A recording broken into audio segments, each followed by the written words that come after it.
December 7th, 1995. Survivor is Gerda Klein. Last name at birth was Weissmann. The interviewer is Louise Bobrow. The city is Scottsdale in the state of Arizona. Country is United States of America, and the language is in English. My name is Louise Bobrow. Today's date is December 7th, 1995. I am conducting an interview with survivor Gerda Klein. The interview is being conducted in Scottsdale, Arizona, in the United States of America. Quite. You sure? Okay, sure.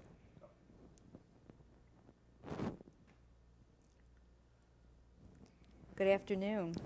Good afternoon. What is your complete name? My name is Gerda Weissmann Klein. Would you spell your name? Gerda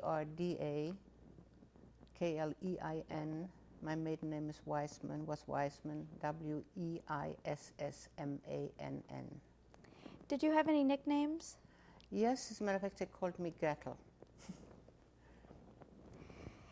What is your birth date? May 8th, 1924, What is your present age? 71. Where were you born? I was born on the border of Czechoslovakia in Poland, in a place called in German Bielitz, Bielitz, and in Polish when I was born it was Bielsko. Would you describe Bielitz? Bielitz was a rather charming little town surrounded by the Beskied mountain range. It had a bit of an artistic flavor since it had a castle of the Archduke Suchowski. It boasted a small theater, outdoor concerts, but we were surrounded by mountains in which we did an awful lot of skiing and hiking in the summer. Lots of flowers, and of course in retrospect it seems almost ideal. What was the population when you were growing up, approximately? I believe it was around 40,000. I'm really not quite sure, because it also had a sister city called Biala, B-I-A-L-A, and I don't know what the combined population of that was. And what would you say was the population of Jewish people? I do believe there are about 4,000 Jews that I saw at, I think in Yad Vashem, but I really did not know it. And this was the town in which you grew up? Right. It was a predominantly textile manufacturer. As a matter of fact, they called it the Manchester of Central Europe. So a lot of people were engaged in this particular manufacture of textiles and so on. And I think this is why perhaps the living standard was a little bit higher, because there were a lot of skilled workers there. Do you remember the home in which you grew up? Could you describe it? Oh, indeed I do. It was a very old home. My grandparents had married or moved there shortly after their marriage. My mother was born there, and of course my brother and I were born there. So it was a very old home, mostly stone. It had a very large garden with fruit trees and berry bushes and flowers, and an attic to roam in, and a basement in which to play, and it was home. What was your father's name?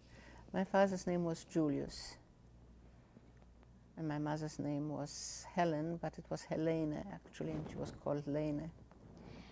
Tell me a little bit about your father. What was his occupation?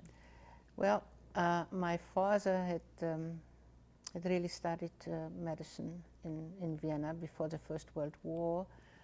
When the war broke out, he was immediately gone into the Austrian army, and I think he was totally discouraged by what he had to do. He said it was butchery, it was amputations and things like that, and not healing, and he never went back to it. He met my mother during the war, and then went into a family business, not really our family, it was an extended family, and it was a production of furs, but not for fashion, but rather for the military and other commercial uses. And how would you describe your father?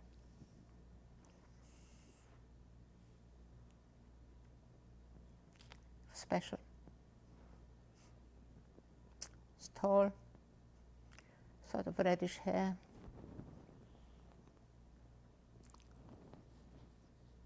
very kind, very special.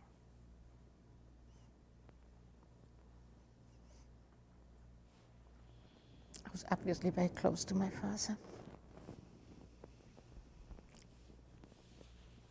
Had endless patience, and I think my father was rather unusual for European father. You know, my friends' fathers were authority figures, which my father was too. But I remember that you know, whenever something was going on, particularly my brother and I used to put on plays, my father would take off from his office and come home to open the curtains and do things like that, which of course contemporary fathers do, but it, you know, a couple generations ago in Europe, I think that was rather rare, and my father had that special touch for children. Now tell me about your mother. What was her name? My mother's name was Helene, called Lene. She was not just by what I say, but she was sort of a renowned beauty. As a matter of fact, she had once won a contest in a waltz ball in Vienna. She was truly exquisitely beautiful. And perhaps, you know, people used to say about me, she has such a beautiful mother, why does she look like her father? Which wasn't exactly good child psychology, you know. My mother really encompassed what at that time were all the womanly virtues. You know, she was a very accomplished hostess and a marvelous cook and baker, and took great pride in all those things.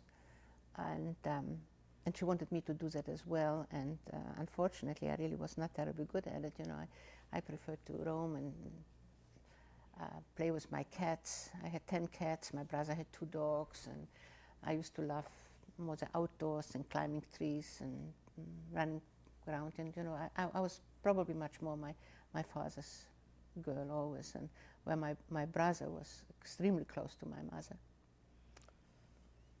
Did she have an occupation?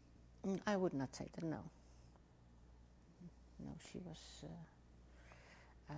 She used to love needlepoint and spent an enormous amount of time doing that, which we, of course, as a child could never understand it, how, you know, and my father and my brother and I would go mountain climbing and things like that. My mother would be perfectly happy to be at home and embroider.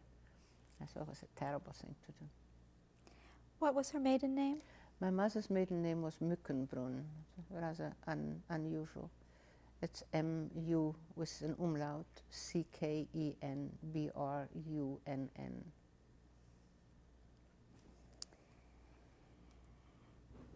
Did you have any siblings? I had an older brother.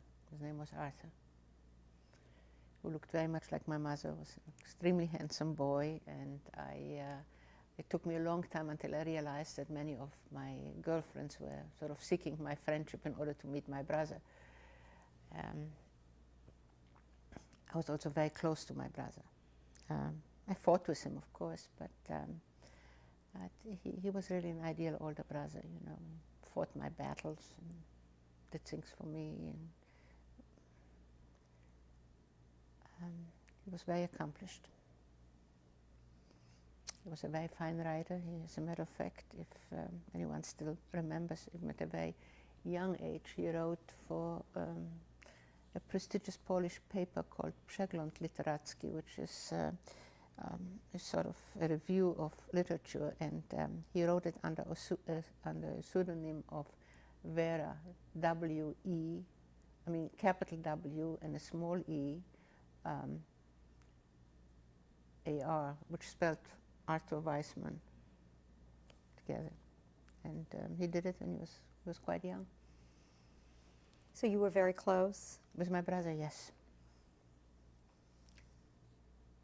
Very. Do you remember your grandparents? I remember my paternal grandmother quite well. She died when I was about 13 years old. I don't remember my grandfather. He died when I was a year old. But I remember my grandfather, I was 4 years or 5 years old when he died. He died in the winter of 1929, and I just remember that it was terribly, terribly cold, and people came in probably from the funeral. That's probably one of the very few memories I have. But my grandmother, my maternal grandmother, we lived with her. She lived with us, and she died in 1938. I was 14 at the time, and of course I remember her very well. What was her name? Her name was Julia Mickenbrunn, and she was a very authoritative woman. And she, as a matter of fact, my other grandmother lived with us for a while too. So I was fortunate to have two grandmothers living with us. And in retrospect, I wonder, when people today talk about, families have to separate, there's just no.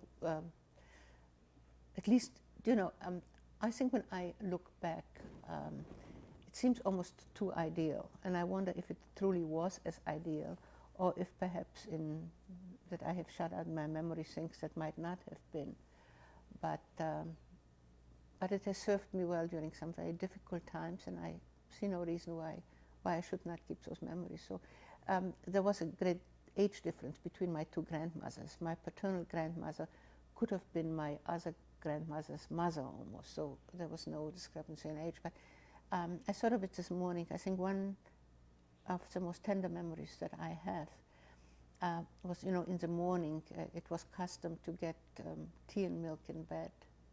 And I remember my father carrying a tray for his mother and my mother for her mother, and at times they would switch, and with the others. And I think it was a beautiful thing. And I think I was very fortunate to have experienced that with my grandmothers, where unfortunately my children never knew their grandparents, and I think that's a terrible void. What schools did you attend? I attended elementary school at first, and then I went to Catholic school. I went to a convent school called Notre Dame. It was taught by the sisters, by Franciscan sisters. And of course, we wore uniforms and all that. And that was until I was 15. Matter of fact, the war broke out just when I was 15. What was that like for you, attending a Catholic school and being Jewish? That was not a problem because, I grew up even though, in an observant Jewish family, but my parents had many non-Jewish friends, and my nanny was the one that brought me up. She was Catholic, and as a matter of fact, she used to go to church every day, and as a small child, I used to go with her every day, and there was never any problem. I mean, I was taught to respect her religion, and on Christmas we used to go to her house, and I used to help trim the tree and all that, and we had Hanukkah, and there was great respect on both sides. And as a matter of fact, in school we used to have a rabbi coming to the convent to give us Jewish instructions, for which of course our parents paid separately, but it was not too much of a problem. Tell me a little bit more about your relationship with Nanya. My Nanya? Apparently that dated back a long time in my family. Nanya used to tell me that story that she was married to a postman in our town, and one day, and he died very early, and a terrible fire broke out which destroyed all her belongings, and the only things that she had is that was not destroyed was her husband's postman's jacket, which was from Europe. And she knew my grandmother slightly, and she came to my grandmother, and everybody helped. In those days, I guess there was no insurance or anything, so all the neighbors helped. And she had a granddaughter. It was a tragic thing. Her son died on the last day of World War I, and left a wife who went into service someplace, and she had a little granddaughter by the name of Irma. And she lived in a one room with Irma. She came to see my grandmother, and my grandmother told her that my mother was expecting a baby, and they were looking for somebody to help for about a month or so. And she asked her if she would. And so she and Irma moved to our house, and they stayed for 13 years. And, my Nyanya was very special to me. I'm still very slightly in touch with her granddaughter Irma. Please describe your religious background. Religion was a very important part in our home. We had a kosher home, but my parents were, I guess, for its day and for Europe, quite liberal in their outlook. And I was taught, to love my own religion and tradition, and to respect everybody else's religion as well.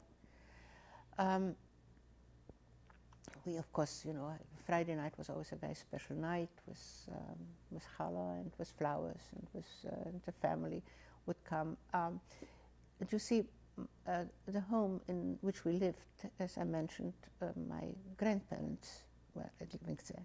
And both my grandparents were the oldest siblings of a large family. So the younger ones were more, the younger uncles and aunts of my mother were closer to her in age.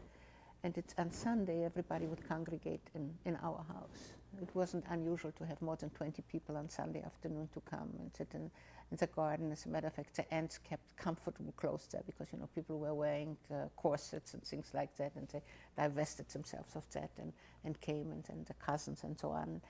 And I think it really was, it must have been like extensive psychology or so. And, everybody brought their problems there, and everything was being hashed and rehashed. And I must confess, I always listened to things, and they thought that I didn't understand. But I feel very fortunate that I know of many family things because I was interested in it, and I wanted to know. And they thought I didn't know what was going on. So there was a very large extended family, even though my mother only had one brother who left for Turkey around the time when I was a year or so old. I didn't see him often, like twice a year he used to come back. But there were uncles and aunts, which were my mother's uncles and aunts, but I called them uncles and aunts and cousins and so on. But coming back to the religious situation, which you wanted to know, my father went to temple every Friday night and Saturday, and then Friday night we had a large temple thing. We went, my brother and I also went to temple every Saturday afternoon. With the sort of children's services. We belonged to two temples. One was the more conservative one, where my parents were, but from school we had to attend services, which was you couldn't call it reform, you would call it conservative for American concept. So we were fairly closely tied to that. How about Passover? What do you remember? Oh my God, my favorite holiday. It was wonderful. The excitement of bringing down the dishes, which we sort of rediscovered every year, and some of the dishes dated back to my, as a matter of fact, I do remember my great-grandmother. And she was much more independent lady, so my grandmother lived with us after my grandfather's death, my maternal grandmother. My great-grandmother was absolutely independent and lived in her own apartment, and I would go with my grandmother to visit her mother. And she always gave me white cheese. I don't know why, but that was something that she always gave me. And her name was Charlotte, but she was called great-grandmother Lotte, used to call her. And her last name was Getreide, and I even know her maiden name was Fischer. And so we had some of the dishes which dated back, well, probably into the early 1980s, It was a wonderful discovery when from the attic we brought down, and we had meat and dairy, of course, were separate. And all those things would come down, and all the excitement for the preparation of Passover. And my father would put on a long white type gown, and I was the youngest, so I had to ask the 4 questions, and the whole family was there. And Sukkot? Yes, we did build a Sukkot, and we tried to eat outside. Most of the time it was too cold. We lived very close to the mountains, and the weather could be cool. However, we decorated it each year, and friends would come, and my parents would invite their non-Jewish friends, and they would come to drink some wine or some sweets and things like that. And they would go to the temple. Purim? We would dress up for Purim. But I sort of just vaguely remember perhaps my parents and some of my younger uncles and aunts doing it, but it was mostly a children's holiday. And we did dress up for that. Any other holidays that stand out in your mind that you... Well, of course, we hated Yom Kippur. You couldn't eat, you know, and I still hate not eating. But Hanukkah, I think, was, and Passover. Passover was really my most favorite holiday, and Hanukkah was also very, very beautiful with the menorahs and things. And I'd like to tell you later a story about a menorah which I have that I treasure very, very much. It is very special. And as a matter of fact, through an incredible, miraculous way, I got about 400 family photographs, including my father's Shabbos knife with his writing on it, which I have. I'm very fortunate to have many things from my family home where, you know, many of my friends don't have as much as not only a photograph, but not a broken saucer that was in their home. And I was very fortunate to have a number of things which were in my parents' home. How would you describe the Jewish community of Belitz? The community in Belitz was what, for its day, would be probably called reforms, or I would call it conservative, where the community of Biala, which was just across the river, was Orthodox. And there were a lot of Orthodox shuls there, and people would be wearing the traditional Orthodox clothes. And perhaps I should mention that my father's family, who lived on the border of Romania and Russia and Slovakia, was very Orthodox. And I used to visit there until my grandmother moved away from there. I was probably 8 or 9, or maybe 10. I used to visit there, and it was, in my memory, it remains like a portrait of Chagall, you know, the market and the horses and the enormous sunflowers. And I would say that emotionally, I feel much closer to my father's family. I think some of the legacy of the stories which my father talked about, his father, who was an Orthodox Jew, and I don't know if this is the time to tell you the story about him, I think has deeply has influenced me, and I think that my own religious beliefs and whatever spiritual sustenance I got from my father's family. Even though, you know, my mother's family was much more modern, and with it, I do think that that there was a much deeper and much more spiritual thing in my father's family, and I still feel quite tied to that. How would you describe yourself as a youngster? What were you like?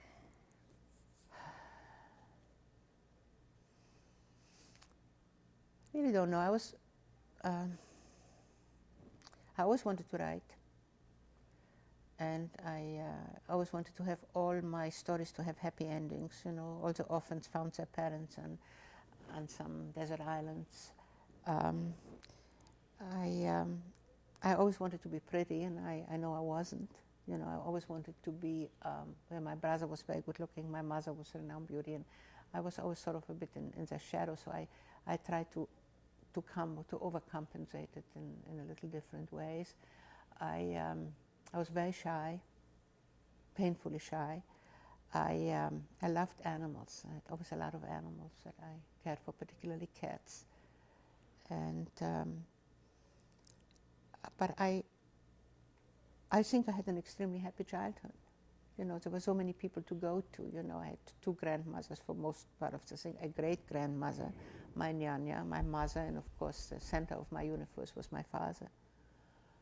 So, and my brother, you know, I think I've been extremely fortunate in that, and I think I felt quite comfortable. Well, what was your ambitions or your dreams of becoming in the future? A writer and a mother. Yeah, that's what I wanted.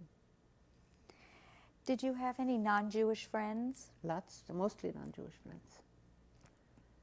And some terribly bitter disappointment, particularly about my closest friend. And it's very strange, I couldn't talk about it until perhaps 8 or 9 years ago. I'd never written about it, so I've written about a lot of things. There was a girl who was sort of I considered my alter ego. Her name also was Gerda. And I had dark hair, she had blonde hair, and we were closest friends. And I even sacrificed once going skiing with some kids, and whose brother I had a crush on because she promised that day to come to my house, and she did not ski. And I thought it was just the greatest sacrifice to give it up for her, but she meant a great deal to me. And then during the war, one day, I happened to pass the post office wearing my yellow star as I saw her coming down the steps, and I sort of hushed and says, Gerda, Gerda, And she looked through me and she says, I don't talk to Jews. And it's very strange. I think that this probably was one of the most painful experiences that I have had, to be rejected in that fashion by someone who meant a great deal to me.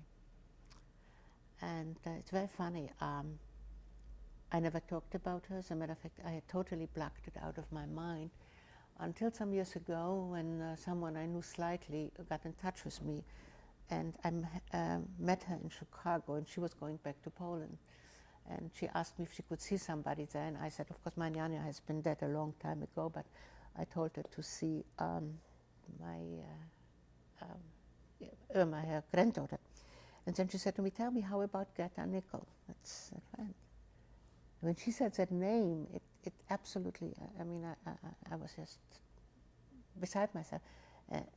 And the strange thing happened, and she said, could I write down the address of Nyanya's granddaughter?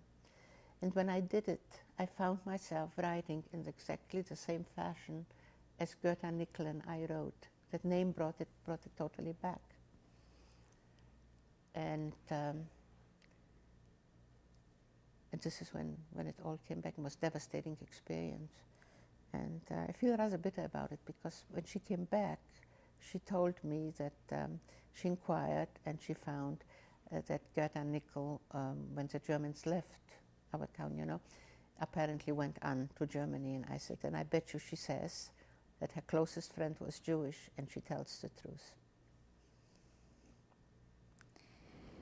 Prior to the occupation, did you experience any anti-Semitism personally? Probably, but by what came later, you sort of knew, quote unquote, your place, if you know what I mean. I remember, for instance, in school, and that was in the convent school, we, twice a year, you wrote an essay, which you didn't sign with your name, but with whatever, a number or what have you.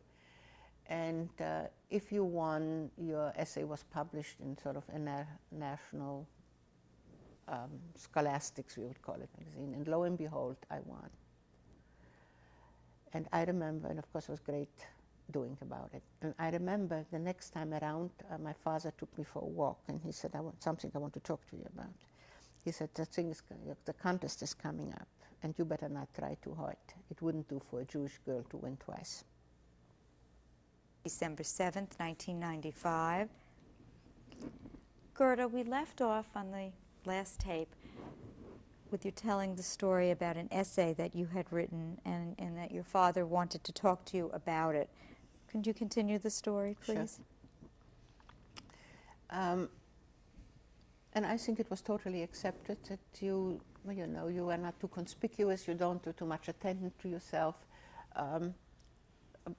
I didn't find this particularly painful. That's the way things were. As a Jew, there were some things that you couldn't do, that you shouldn't have done, but by and large, I think I felt rather secure. changes did you observe as Hitler rose to power in Germany in 1933? I remember, and I'm not quite sure what this particular date was, but I remember one time seeing my father cry. It was the first time I saw my father cry. And I was told there were burning books in Germany. Later on, tales, of course, filtered in what was happening. I will say my parents usually dismissed it, and they said it couldn't be. It was the country of Goethe, Franz Werfel. I mean, it couldn't happen in Germany. I mean, those things must be exaggerated.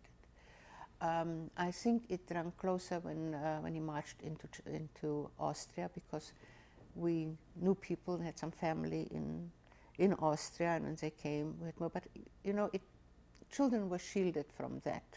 Don't forget, when Hitler came to power in 1933, I was 9 years old, and a European child of 9. I mean, even at age 15, if I compare it with my grandchildren, I think I was tremendous. It was very unsophisticated. You know, and you didn't get the news, and certain things were not told in front of the children. So I would say that I really did not know terribly much about it. So your life wasn't in any great way affected from 1933? Not at all. Not at all. Can you describe what happened when the Germans invaded your town? My God, yes. When was that, first of all? Well, perhaps I should go a little bit before that. My maternal grandmother died in April of 1938. I remember my uncle from Turkey had come then, and there was quite a bit of talk about it, of what was going on in Germany. I think this is really when I learned a little more. But my mother was not terribly well, and we were away in the summer, I would say probably from June till August, maybe middle August, I'm not quite sure, of 39. We were in a summer place called Krynica. And I would say the first impact came on a day when we attended a concert. And a young man, open-necked shirt, which, you know, was very informal for this particular setting, pushed the conductor aside and addressed the crowd. And he says, "How can you sit here all dressed up, listening to music?" And he pointed to the mountaintops which separated us from Czechoslovakia, and Czechoslovakia was already occupied. And he said, "Disaster is coming from there. Go home, pick up knives, pick up weapons, and fight the enemy." And I remember moving, and pretty soon the police came, and he was arrested for disturbing the peace. I remember moving closer to my mother, being very frightened, and asking her if we should go home. And people started talking, and everybody said, "You know, it's ridiculous. What is she talking about?" But a couple of days later, I think we had, or maybe my mother sent my father a telegram, I don't remember. But I do remember that we went home earlier than expected. Perhaps we were supposed to stay there till the end of August. And I remember then, as we passed different train stations, we saw a lot of luggage, which was all marked Warszawa, which means Warsaw. People were sending belongings away. When we came home, my father didn't look well. He had his arm in a sling, and he said he had some trouble with his arm. My mother was very concerned, and we found out my father had a slight heart attack, and he was put into bed. And from then on, of course, everything centered around my father. When people started to come, my mother didn't want to turn the radio on. My father shouldn't hear the news. And people were cautioned not to mention much in front of my father. He needed peace and he needed rest. People were saying that they were going to leave. It looked very dangerous. Shortly thereafter, a telegram came from my uncle, my mother's brother in Turkey, telling us that we should get out of Poland, that we have visas at the Warsaw embassy. My mother put the telegram in her pocket, and she said, "Papa is ill, that's our first concern." And that was the verdict of death for our family. On Friday morning, the 1st of September 1939, there was an enormous roar of planes. Everybody went into the streets, and we saw lots of planes with swastikas flying over. You know, we were just a few miles from the frontier. And some hysteria, everybody started going crazy. They were digging all kinds of trenches, and it was a horrible night. I remember I was sitting in my parents' bedroom with my parents and my brother, and there were explosions all over the place, and we saw people running away. Streets were full of people with horses, with buggies, with sidecars, with animals, with children. It's just a frightening sort of thing. And my father said to me, go downstairs and call the family. And I went down, and I started calling uncles and aunts. There were no answers. When I came up, my father said, "Nobody is there, is it?" And I said, "No." And apparently everybody had left. And the next day was Saturday. And I remember that as the most wonderful day. It was a very peaceful day. There was no telephone, the radio didn't work, electricity didn't work. My father was out of bed suddenly, which seemed great. And but at night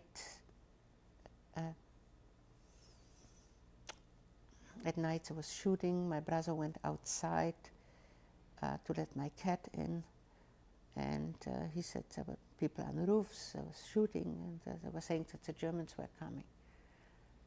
And we went to the basement, and I'm a little fuzzy then about the next things that I remember very clearly. We're sitting in the dining room, and people going. It's sort of a Sunday morning, and people were all dressed up, carrying flowers and cameras. And my brother, or maybe my mother said, you don't think that they, and at this point, the first Nazi motorcycle rode down the street. So the uniforms, the swastika.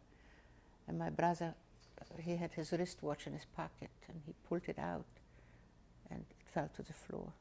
It was 9:10 in the morning. September 3rd, 1939, and then the nightmare began.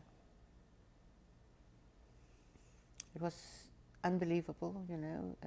Suddenly flags or swastikas sprouted from rooftops across the street.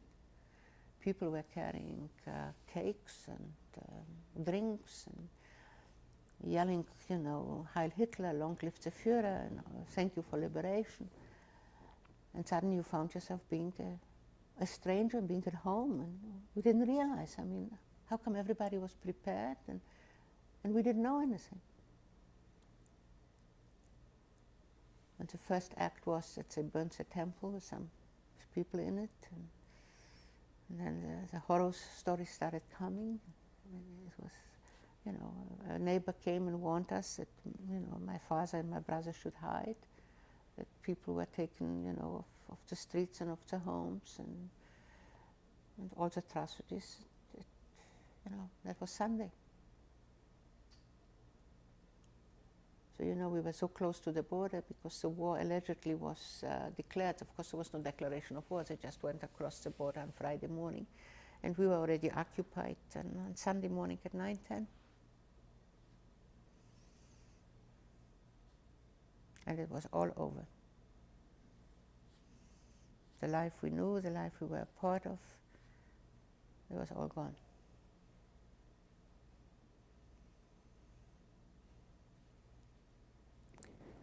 What changed? Everything changed. Suddenly it was fear. My father, my mother, you know, was almost obsessed that nobody should see my father. So my father was still ill, particularly Arthur, my brother. And suddenly my mother sort of became the authority figure at home. You know, it was my mother who could go out, and I was sent on errands, you know. And the worst thing was that the entire family, which was an enormous family, nobody was there. Everybody had left. How was that everyone had left and you didn't? Why did that occur? Apparently they had talked to my father. My father knew some of it, but my father couldn't leave. My father was ill. And, people thought by going into the interior of Poland, they knew that when the invasion was coming, it was obvious that we would be immediately occupied, but they thought there would be a strong stand, as in fact they thought, Krakow or Warsaw would, but Poland was overrun in 18 days. Some people managed to escape then what became Russia, but everyone from our family was gone. What other restrictions were placed upon you at this point? Almost everything. I don't remember how long it took, but it seems to me perhaps just weeks before we had to, wear. At first it was sort of a white armband with a blue star. Later on it was a yellow star. And the registration cards were immediately issued, and which, was stamped Jew. Ration cards, which became, very restrictive. That first fall was still not too bad because it was a rich farm region. You could still buy some food, and we still had a little money. But pretty soon that was gone, and my father didn't work, and we didn't have anything. So we had to continuously sell things of what we had. And later on, my mother always did wonderful handiwork. So she let word go by that we would be knitting sweaters, and so we would knit sweaters for people. And Christmas time, around that time, we were thrown out of our home. We had to live in the basement. The basement was very cold and very clammy. We didn't have any electric light. We didn't have any running water. Pretty soon a sign appeared that we cannot go to our garden. And so we had to live in the basement.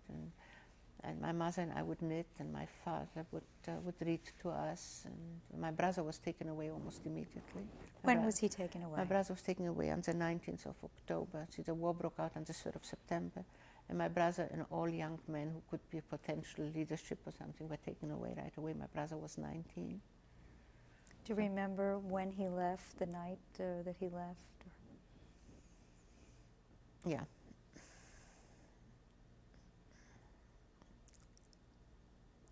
Yeah, the last evening before he left, I went to his room, and I must have fallen asleep there. And in the morning when he left, he told me to be strong and to take care of our parents.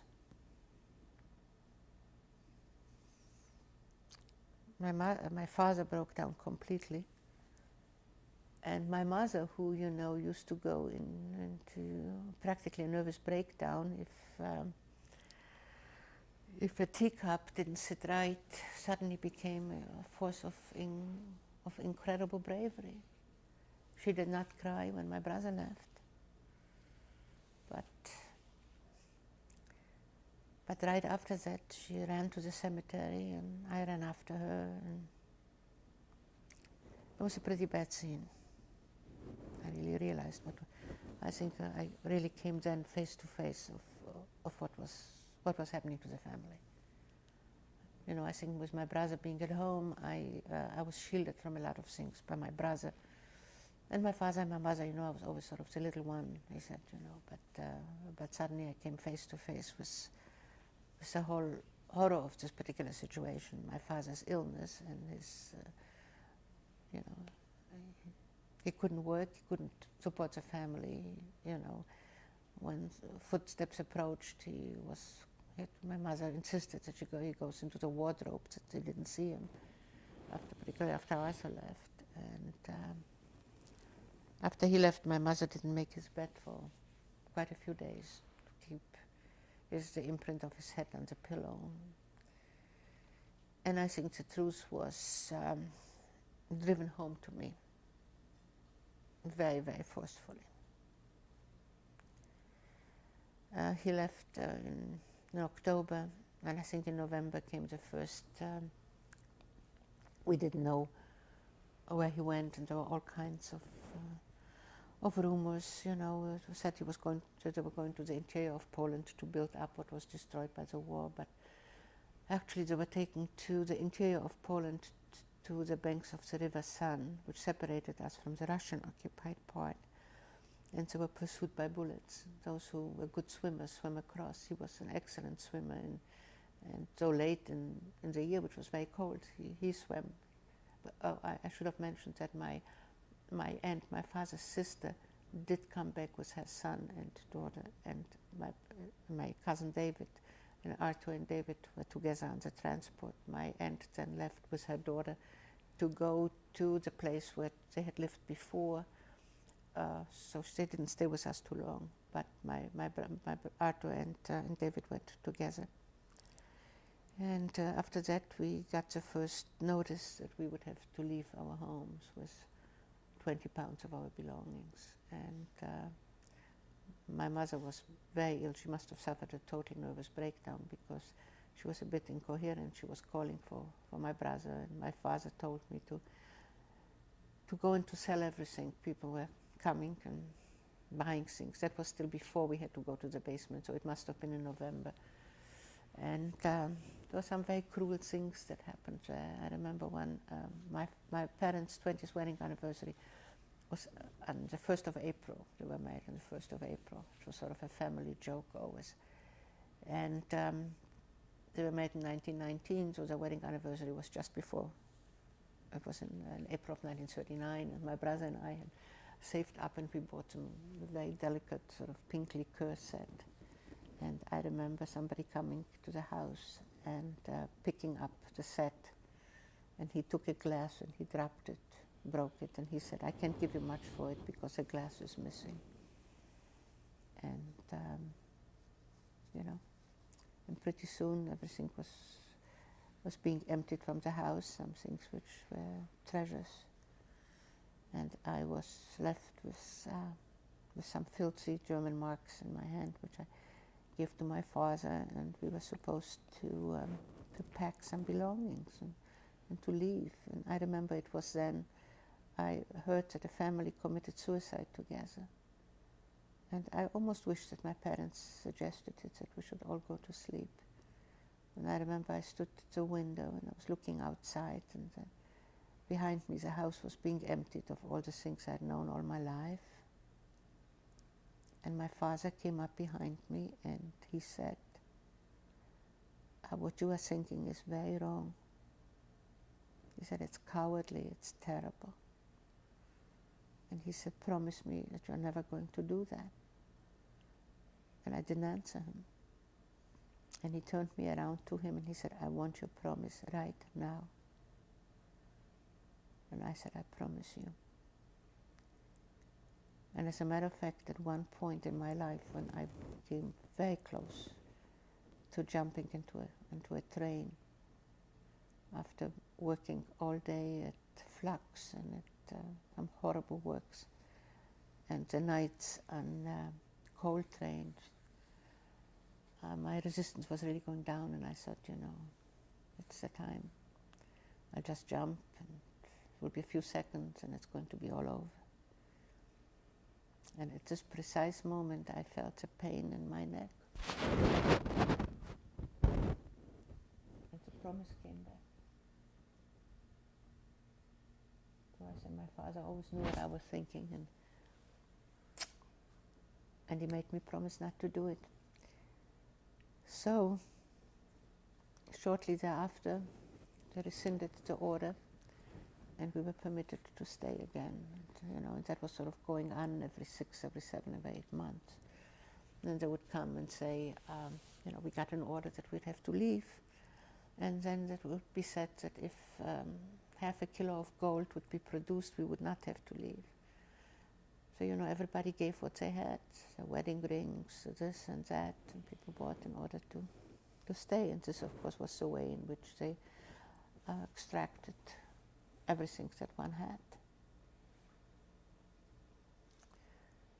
So that was going on for a while. My mother got better, as I mentioned, and then we moved to the basement. And we were doing knitting, and we got 30 marks for knitting a sweater, which took us almost a week. And on the black market, you could buy a loaf of bread for about that amount of money. But people knew us, and particularly my nyanya, and she used to bring food and leave it by the basement window. She sort of threw things down, because it was the farmers were close by, and there were potatoes, there were turnips and things. So we were really not hungry. I mean, we didn't have plentiful food, and we didn't have any meat or much dairy, but we had some food. As long as we were still at home, as bad as it was manageable. We didn't hear from Arthur for a long time, for many months, and then we did get a letter that he was in Russia. And of course, my parents absolutely rejoiced that at least, he was away. And he used to write to me, and he told me that he knew that I was doing what I promised him to do, and that was, of course, the greatest accolades that I could get from my brother. And so it went until April of 1942, when we received orders that we had to leave our home to move to a shabby remote quarter of our town, which became the Jewish ghetto. Did it have a name, the ghetto? No, it was in Biala. It was not in Bielitz. It was in the other part of, which was the, Bielitz became, because it had been, they called it the German cultural thing, and used to be Germany and mostly German speaking, it became immediately part of the German Reich, where Biala, this was the division, became the gouvernement. And we were just a few miles from Auschwitz. It was very, very close. Can you describe the ghetto? Pardon? Would you describe it was not a closed ghetto, There were only few, I don't know, maybe there were a couple hundred people. There were mostly old people, almost no men, certainly not any young men, old men, women and children. There were several buildings, dilapidated old buildings, sort of, I don't know what it was before, perhaps some factory and things, and like tiny apartments. And we had one room, my parents and I. What did you take with you? We were able to take some of our furniture, which, we didn't have much anymore. I mean, nothing decent, just my parents' bedroom. That was all in sort of a sink on which I slept, And that was loaded on a horse-drawn things, there were no trucks, nothing. And my mother and I had to go to work from the ghetto. We were marched, most young girls and women, we worked in a shop in Wadowice, which was, I don't know, perhaps 40 minutes by train. We were close, the ghetto was close to the train station. And there we worked. We got the pittance in wages, but, there wasn't much to eat anyway. What type of work were you doing? We were on sewing machines, sewing uniform stuff like that. And my father had to go to Sucha, which was close by, for the fortification for the river. And since he had a very bad heart condition, it was really very tough on him.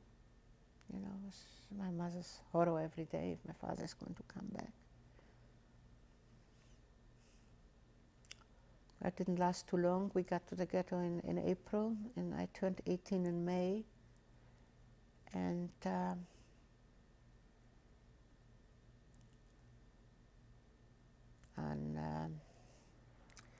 came home one day from work. It was in June.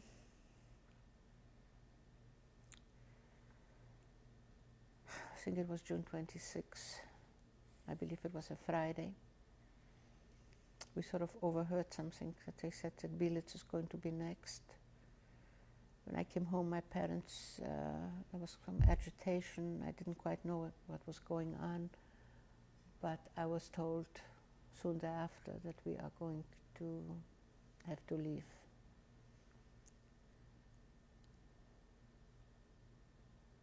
It was Saturday night, the 27th of June 1942. My father was supposed to leave the next day, Sunday.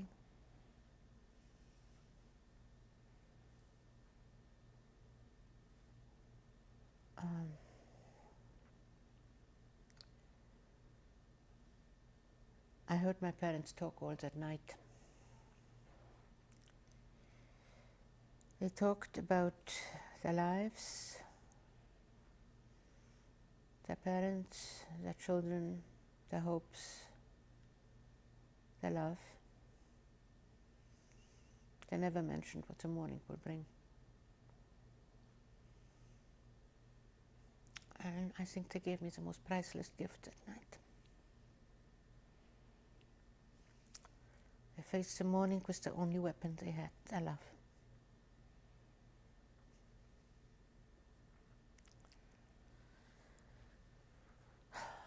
My father had to leave the next afternoon. I have a friend who lives in New York. Her name used to be Gretel Teichner. She was in camp with me throughout. And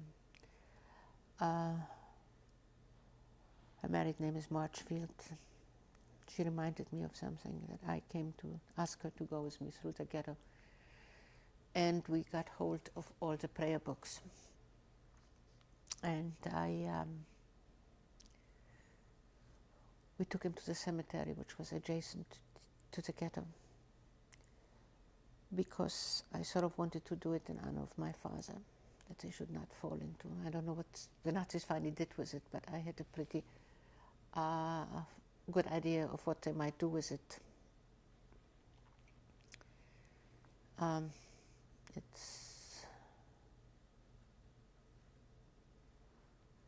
Anyway,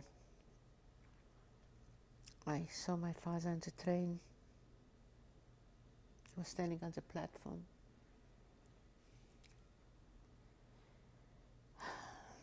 I never saw him again.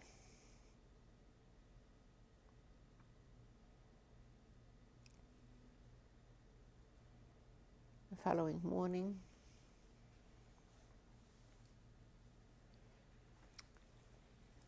the 29th of June, we were woken early.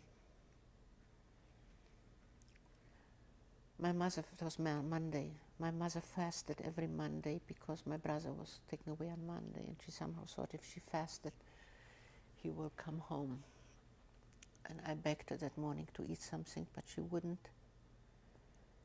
And she made cocoa, which she had hoarded from before the war, and some jam. She made it for me.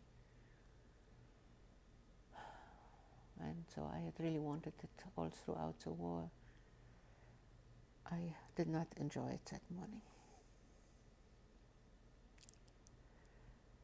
I think the scenes of the separations must be well documented from many eyewitnesses. I think I would like to skip it.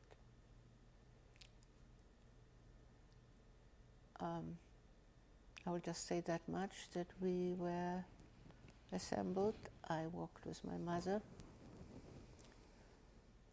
There stood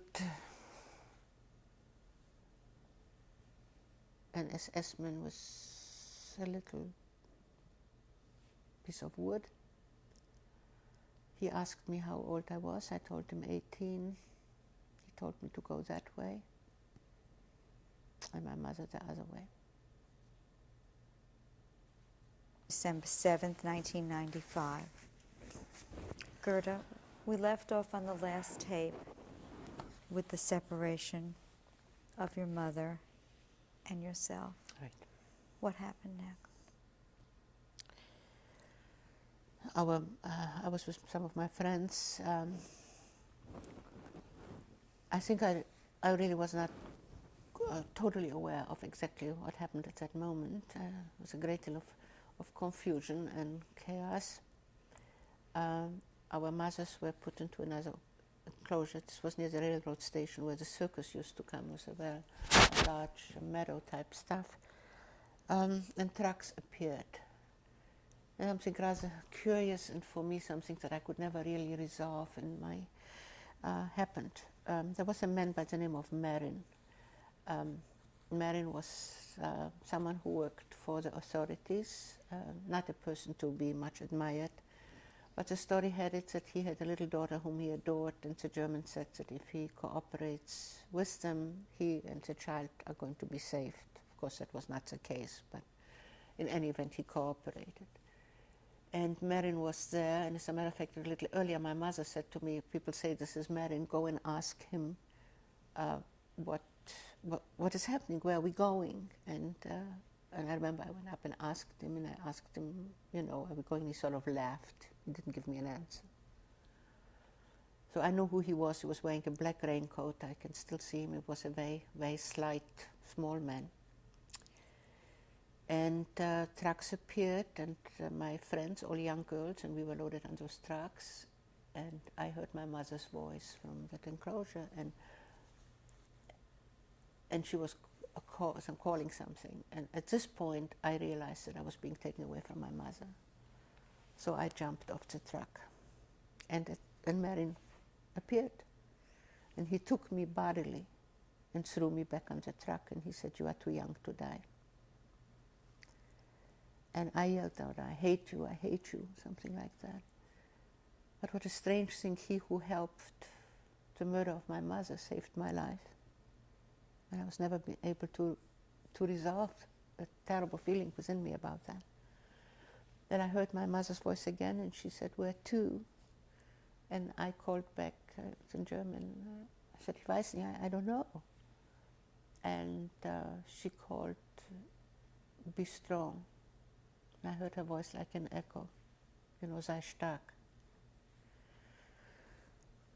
And the trucks were set into motion, and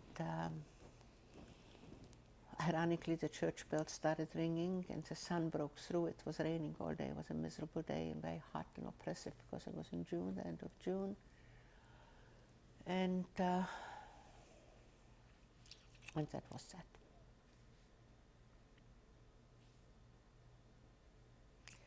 And then we were loaded up on a train, and we were taken to a place called Sosnowitz, which was a large Jewish community, and it contained a Durchgangslager, which was a transit camp.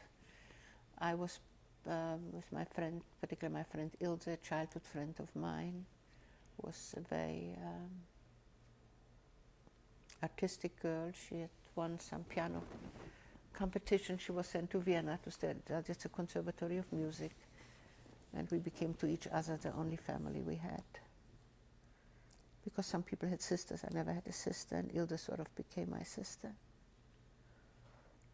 And make a long story short, in Sosnowitz, we were in the Durchgangslager. I think it's the first time when we really came face to face what camps were like, because as we were given the first food there, in sort of a battered tin bowls, and looked very unappetizing, I saw there were some other girls there who had just come back, and they told us that they had come back from the camps in which they worked.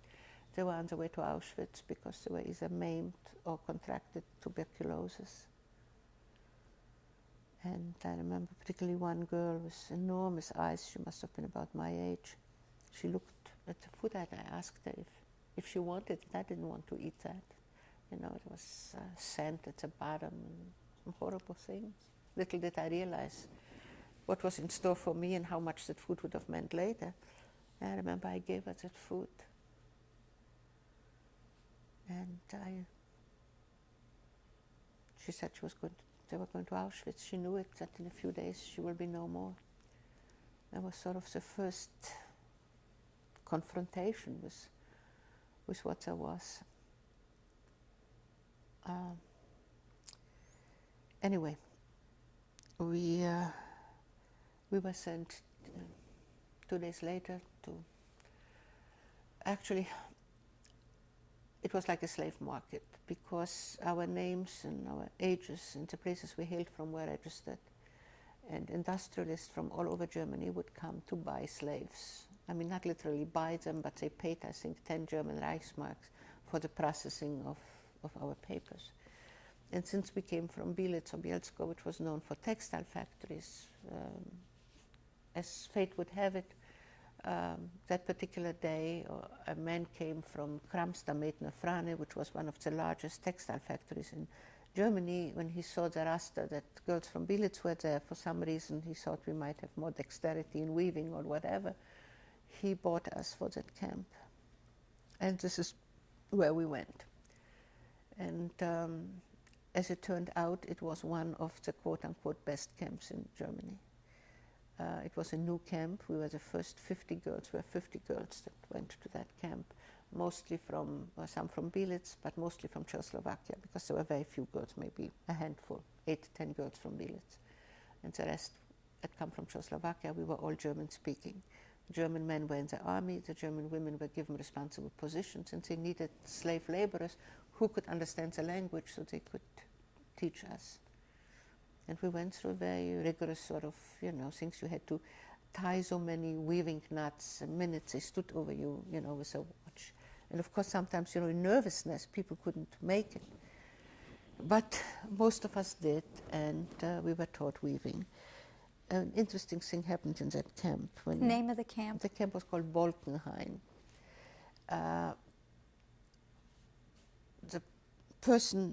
The first person we encountered in Bolkenhain, who was going to be in charge of us, was a woman that was dressed all in black.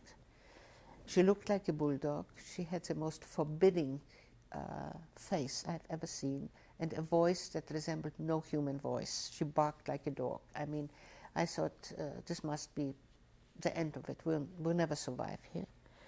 Well, she turned out to be the most decent human being. She was probably chosen for her work by her demeanor, but actually she was a decent and very caring person. Nobody was sent to Auschwitz. We were with her for a little over a year. She really gave one hope, and I think she particularly pinned a lie to the lips of all those Germans that said they didn't have a choice. There were plenty of choices. What was her name? Her name was Frau Kügler. I've been looking for her. Now, when HBO did the film, they searched for her high and low. We all left, the few of us who survived, left their positions, that if she is found, we would like to show our gratitude. Unfortunately, she was not found. She saved my life one day. I was ill. I was running a fever, probably had, I don't know what, and 2 other girls, and we were permitted to stay in our bunks and not go to the factory. And suddenly Lindner appeared. He was one of those fearful SS people who used to come down without warning, and if he found anybody that was in the camp ill, he went immediately to Auschwitz, and he was known for his cruelty. And Frau Kügler came running in, and she said, I'll take you to the factory, when she found out that he was there. I had my skiing boots. My father made me wear my skiing shoes in June. You didn't argue with your father. I remember it was a hot day in June, and he said, I want you to wear your ski boots. And I said, why? He said, I want you to wear them today. And I wore them for 3 years. Those boots really saved my life on the death march, but also, I was still growing. And we didn't have we had the same clothes for all those years. And of course, in skiing shoes, in those days, you wore 2, 3 pairs of socks. So even when my feet were growing, there was still enough room in my boots. So I wore them for all those years, and in them also I had hidden the pictures of my parents and my brother, which are now in my book. So she stooped down and she helped me, buckle my boots. She took the 2 other girls and me. She literally dragged us to the factory. And I remember I couldn't see, and we got to our loom. She had apparently worked on looms before. She set my looms in motion. And she said, pull yourself together, it's life or death today. And I remember, the looms, it was like such echoes. I was so sick. But when Lindner passed, all my looms were in motion, and she saved my life.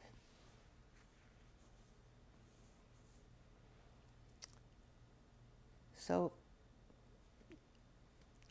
that was Bolkenhain.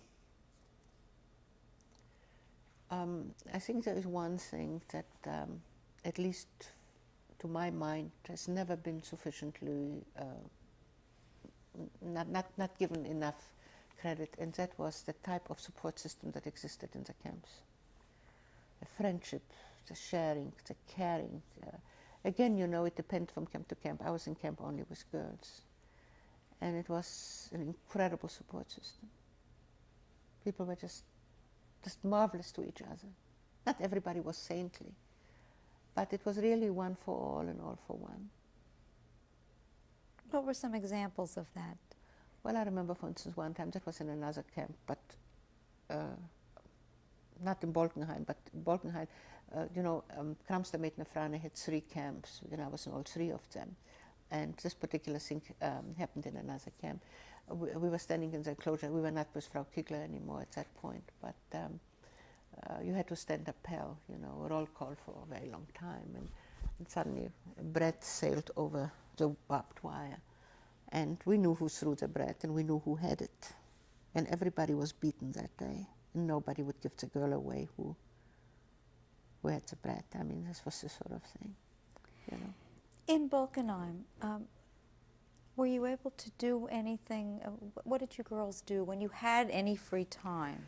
We didn't have an awful lot of free time, but when we did, people would. I wrote a play. It was a Hanukkah play, and it's something that is still very important to me. My friend Ilse and I played 2 grandmothers in that play. And we predicted, of course, a brilliant future for everyone. The stage was a clearing between the bunks under one naked bulb. Then our 2 granddaughters came and listened to us for a while. And then in a loud stage whisper, they said, "Come, let's talk about our boyfriends. You know how old people exaggerate." And so we were 16 and 18 at that time. We seemed to have caught the very core of our hope that one day we'll live in a world where Jewish grandmothers will live and where Jewish grandchildren will live.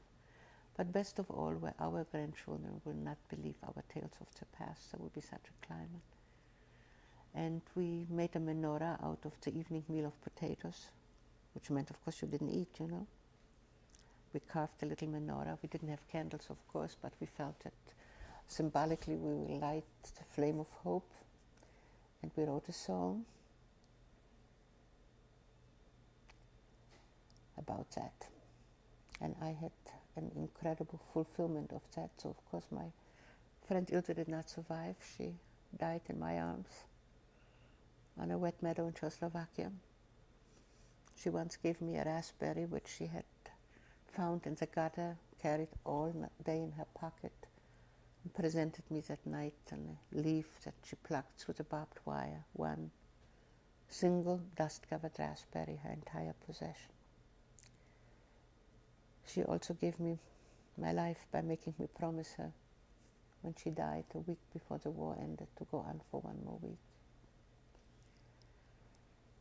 But Ilse and I played that role, and I had the fulfillment of that many, many years later when I was in Israel. And when the person who played my granddaughter called from the lobby of the hotel and said, "Gerda, we are here." Same words that she said when we went on stage. And when my friends came out of the elevator, they carried a small menorah in memory of the one which we made in camp that night. My friend's name is Fanny Steinhardt Goldschmidt in Israel, who played Ilse's granddaughter, who played my granddaughter, I'm sorry. The girl, of course, who played Ilse's granddaughter, just as Ilse is not alive. So, we did that in Bolkenhain. We, whoever remembered the play or a particular book or something would tell it. And, it was not what a lot of people think, and of course I can only talk about the camps in which I was. And I will say it was easier because, it was not a murder camp, even though people were sent, but nobody was sent from Bolkenhain. We worked very hard, but we still had some food. They had to give us some sustenance in order to be able to work. And Frau Kigler was there.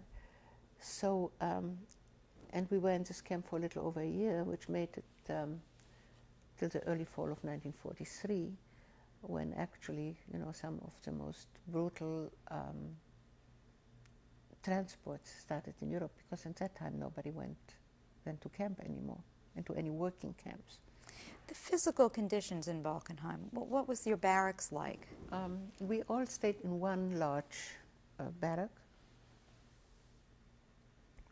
We had bunks, straw-filled sort of things. We had showers, cold ones, cold. We didn't have any warm water. We still got some food, thanks to Frau Kügler. There was some physical punishment. What was that? Well, sometimes people were beaten by somebody in the factory or things like that. Were you beaten in Balkenheim? Not in Balkenheim, no. Did any women give birth, or any women No. pregnant in Balkenheim? No, they were all young girls. No. Did you menstruate? Yes. It was a hard thing because you had no supplies. You know, you had to find little pieces of paper and some things from under the looms, of which you fashioned things. And finally, later on, we were given some salpeter or something, and you know that you should not. And I never ate when that was, and that was one of the butt of jokes. I still hear sometimes from friends, because they said, "What do you mean?" I said, "There's one thing I wanted. If I survive, I wanted to have children." And everybody kidded me with that, but that was sort of an obsession that I had. You remained in Balkenheim for a 1 little over year. a year. Little over a year. From there, we went to Merzdorf. Merzdorf was a horrible, horrible camp. How did you get from one camp to the other? By truck. Actually, what happened was, because Kramstameten Frane had several factories, when the raw material or whatever was depleted in Balkenheim, you know, things were getting worse when the war effort, you know, was also that. So they sent us to different camps, and Ilse and I and a bunch of girls, we were sent to Merzdorf. Some of our other friends were sent to Landeshut. Merzdorf, to me, is the most horrible camp that I was in. Where was this approximately? It was not far. I don't know how many kilometers away, but I would say probably a 2-hour truck ride or so. In what country? Germany. It was all in Germany. All the camps that I was were in Germany. And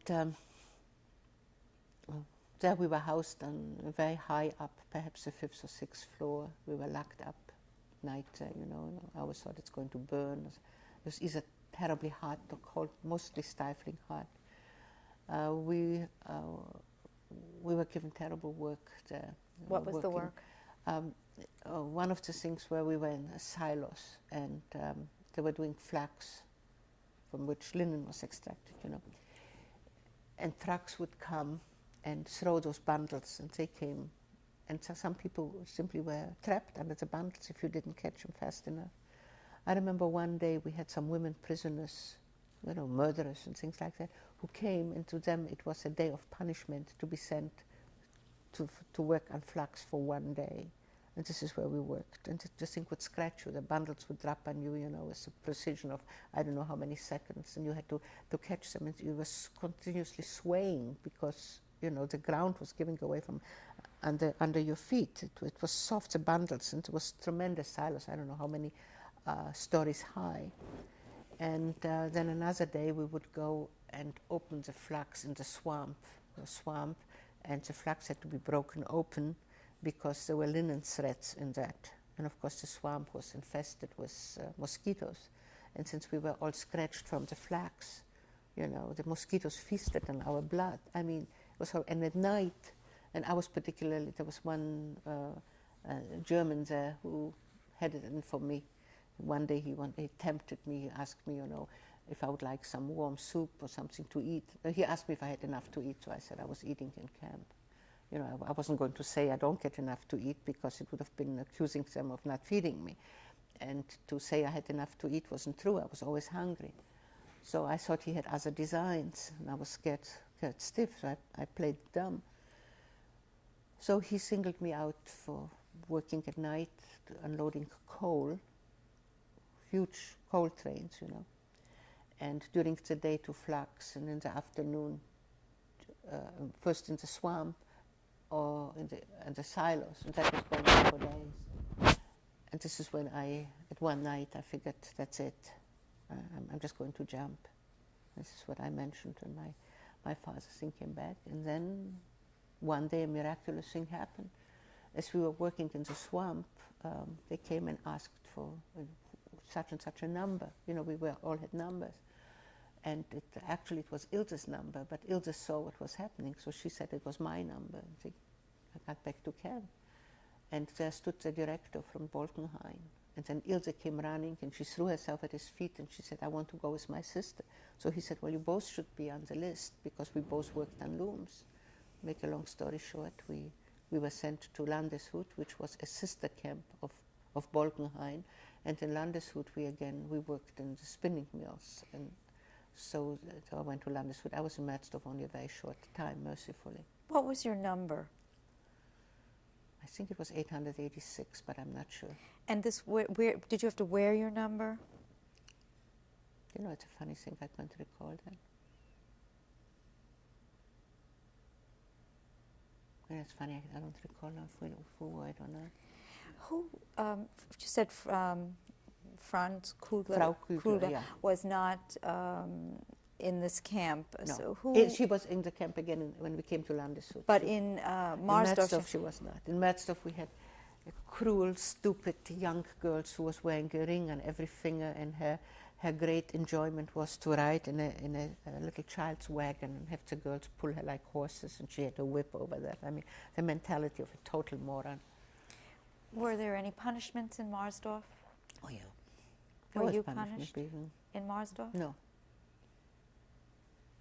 Was it There was surrounded? punishment enough, you know, in the type of work. For, another thing that we did in Merzdorf, we were building something, and they were throwing bricks, and you had to catch them very fast. And I remember bricks landed on my hands and my feet, and you know, you just never, unless you were in the rhythm of things, you couldn't catch up with it.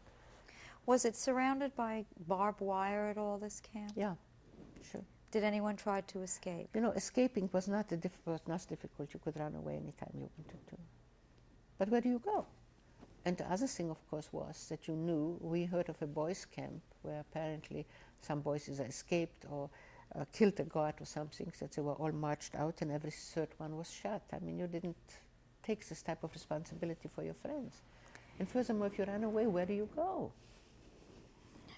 When you were working in the factory, in these different camps so Yeah. far, in Bolkenheim and in Marzdorf, did you have any contact at all with the civilian population? Yes, they worked next to us. Did they know? Did you talk about it? Of course they all? knew. What was You didn't talk. You never dared open your mouth to tell anybody, because what do? You know, you can tell them life is wonderful, and you certainly didn't dare complain. You didn't know to whom you were talking. But by and large, very few were kind, you know. There were some instances, some girls said that somebody left them a piece of little food or something, but later on, we worked only on the night shift, where the Germans worked the day shift. We worked for about 8 months, I think, on the night shift continuously. We didn't have any contact, and frankly, I was scared stiff of them. During this time, were you aware of what was going on In the world? In the world? No. The only thing we knew is, you know, they broadcast, you know, they had radio receiver things all over the factories, and the news would come forth and blast for us with, of course, announcing victories. And it was always preceded by a little song which was started out like, "Denn wir fahren gegen England," we are going against England. Then you knew, and then it said, "Das wird davon bekannt gemacht." And that meant that they were announcing a victory where they were going, so we always knew. And that already started early. I remember when France fell, one of the hardest things was when Paris fell. I was still at home, of course, at the time. But that is about all the information that we had. Absolutely no idea about the progress of the war. Were you able to receive any correspondences at all? Yes, of course. Where? Certainly in Bolkenhain. I had my uncle in Turkey, and they even urged me to write to him. And later on I realized why, because he sent packages with things which were not obtainable in Germany. And by some miracle, the packages always came almost totally depleted, you know. But I was told to acknowledge it, so I knew what they wanted. And who else did you hear from? I heard from, I had something like a boyfriend, he was still in a camp in Belitz. I would hear from him and got packages from him. My nyanya would write occasionally. And of course, my letter to my father had come back in Bolkenheim still. That was one of the toughest blows. How about your brother? I heard from my brother the last time when I was in Bolkenheim, just when the Germans took this part of Russia. I had one more letter from my brother. You were in Marsdorf how long? A couple of months. I'm really not quite sure. I should have looked it up in my book. I knew it much more accurately before. And then I went to Landeshut. So the conditions in Marsdorf as compared to Bolkenheim, you said, were terrible. much worse. The Yes. sleeping conditions? Everything about it was awful. You know, the person in charge of us was this young girl, and then there was another one, which was an absolute beast. She used to come in the morning with a whip. Just dreadful. And then it was almost like heaven when we got to Landeshut. We were housed in a stable, but Frau Kigler was there, and some of the other girls that I knew, and it was a wonderful reunion to come back there. But there we only worked on the night shift. So my entire stay in Landeshut, we worked on the night shift. What did you do there? Weaving. And the conditions in Very Landeshut? difficult. The conditions were deteriorating. The work was very hard because we were weaving silk. It was, I don't know, it could have been like 20,000 threads. Mostly during the night it was illuminated, it was very bright. And, you know, if a thread broke, that was considered, you know, if you didn't work properly, to not able to repair it, you fell behind in the quota. And of course, you know, food was getting less and less, but I was still with my friends there.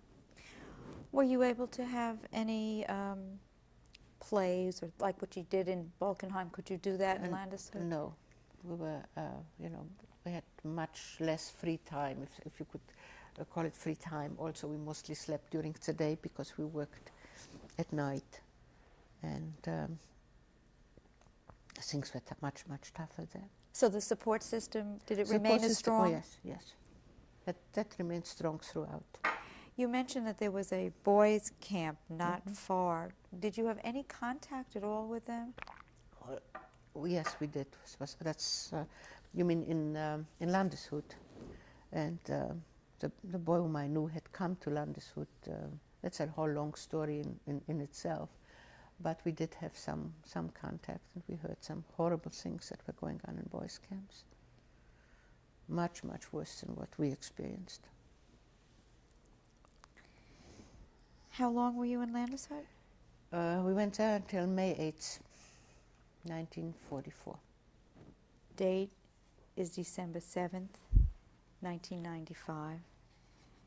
And Gerda, we left off on the last tape. You were in Landeshut. Landeshut, right. You asked about the boys' camp in Landeshut, and one of the young men who came to Landeshut, as a matter of fact, on his own volition, very foolishly, was a young man by the name of Abek Feigenblatt. He was sort of a boyfriend, and I think he sort of the relationship much more seriously in a way than I did. He was about 6 years older than I. As a matter of fact, he made an incredible gesture. His family did when I was in Sosnowitz. They wanted to buy me out of the Dulaks and be with his family. So I was still very naive. I must have intuitively known that if I accepted that I was making a commitment, and I certainly did not want to make any type of a commitment. Again, I must quote my father, and I don't know if it was really in relationship with that, but my father, we had long discussions with my father and I, and my father always said, you know, those are terrible times, they're very abnormal times. Don't ever make any decisions during the war, and I don't know if it was in relation to that and that, which would apply to normal times. I had very romantic ideas about any future relationships that I would want. I liked Abik a great deal, but much more like a friend or a brother, but I was in no way romantically involved with him. However, I am very grateful for the things which he did for me. He sent me food to camp, he sent me clothing and things which I desperately needed. And he volunteered to come to Landeshout, and I saw him in Landeshout a number of times, never alone, except for one time, thanks to Mrs. Kugler. Conditions in Landeshout were very bad, but I was able to give him some food. Ilse and I managed that. Ilse was truly like a sister and did everything for me. I am still deeply indebted to him and to his family for the type of sacrifices they were willing to bring for me. We were leaving Landeshout on my 20th birthday, which was the 8th of May 1944. At that point, of course, it was destination unknown, but we came into a camp called Greenberg in Schlesien, Germany. Greenberg was the most cruel camp of them all. It was physically exquisitely beautiful, the most renowned roses grown in many of the German things were there. I don't know how many hundreds of varieties of roses and vineyards and everything, and it seemed to be sort of in direct contrast and irony to the misery of the camp. There were 1,000 girls there. We were housed in a huge factory hall with, I think, 3 or 4 bunk beds. We were told that the worst work in Greenberg was to be sent to Spinnerei, which was spinning factories, because a lot of girls contracted tuberculosis, and I don't remember, every 6 or 8 weeks girls were x-rayed, and if you showed signs of it, you were shipped to Auschwitz. But very soon selection was made, and I was selected to go to work in the Spinnerei with my friend Liesel and my friend Susie, not Ilse. It was very hard work. You know, you had to try to tie the threads sort of the machines opened, went back and forth, and the thread would break, and you had to have a lot of dexterity to tie that. If not, you could get your fingers closed in the machine, and of course you had to run up and down all day, all night. It was extremely difficult work, but somehow we managed it. And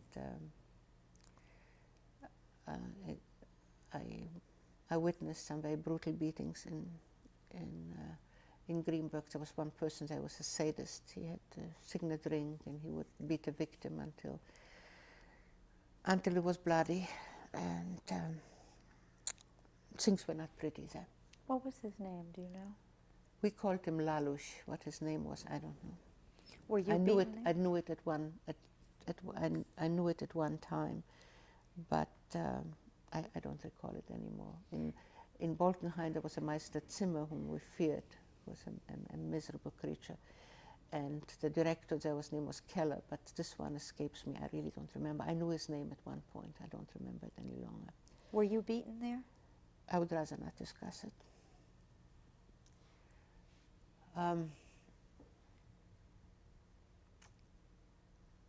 We went to X-rays every so often, and it was at that point that you knew that you got a lease on life for another 6 or 8 weeks or what have you, and there were some very heartbreaking farewells of the girls that were sent to Auschwitz. I had a very good friend there. Her name was Hanka Keller, who worked in the kitchen, and she occasionally gave me a bowl of food, for which I was deeply grateful.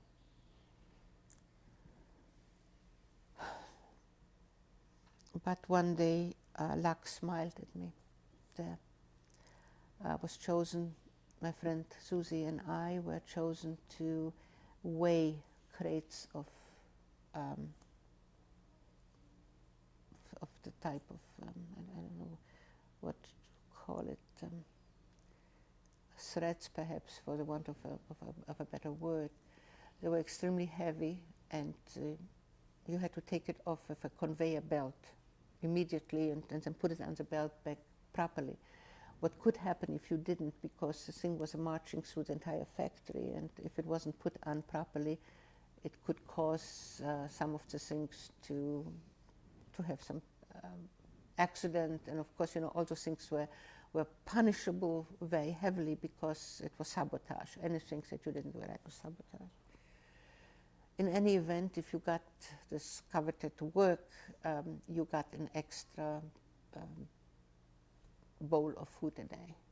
And my friend, my best friend, we're three friends, Ilse, Susie, with whom I made a bet on a train to camp for strawberries and cream payable after the war. I said the war will be over in 6 months, and she said we are not going to survive. And Liesel were the four of us.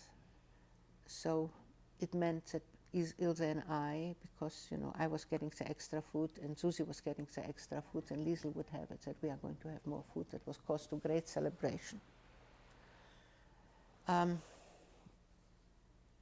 In Greenberg also, we witnessed, because daily or perhaps every second day, transport of clothing would come apparently from Auschwitz or perhaps from other camps, and the clothing was torn into bits by something called the krempel, and those bits then were recycled to the type of threads to weaving material. And I used to walk by during the night, because I worked mostly on the night shift, and saw that. And sometimes I thought I spotted my mother's coat, but then I thought a lot of people wore black coats. And it was usually in those nights that I used to paint my homecoming, which was sort of a picture that helped one survive. And those pictures usually surfaced in the darkest moments. And I always imagined how I would come home last. And sometimes I thought I'd come home during the night and I will not wake them. But then I knew I'd be much too impetuous, and I probably would. And my mother would appear at the door wearing a black housecoat with yellow flowers, which I particularly liked on her, even though I knew that we had long sold it for a loaf of bread and a pound of margarine. But with the miracle of the homecoming, it all would be there. And I will appear, and my father will be there, and then my mother would say, "Go wake up Arthur, he never gets up on time." And I would run up.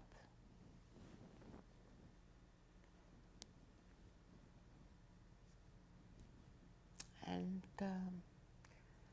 that sort of dispelled the noise of the krempel, which was tearing the cloth from Auschwitz. We're going home.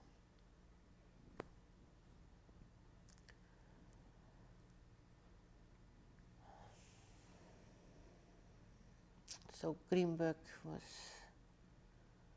a camp of dreams and of nightmares. My friend Liesel and I had a wonderful way of, when we worked the night shift, her bunk was adjacent to mine, and we played sort of a game, and she would say, "What are you doing today?" And I would say, "I would go to the garden and gather some apples." And no, I'm not going to go to school today, it's such and such. And we had perfected that game.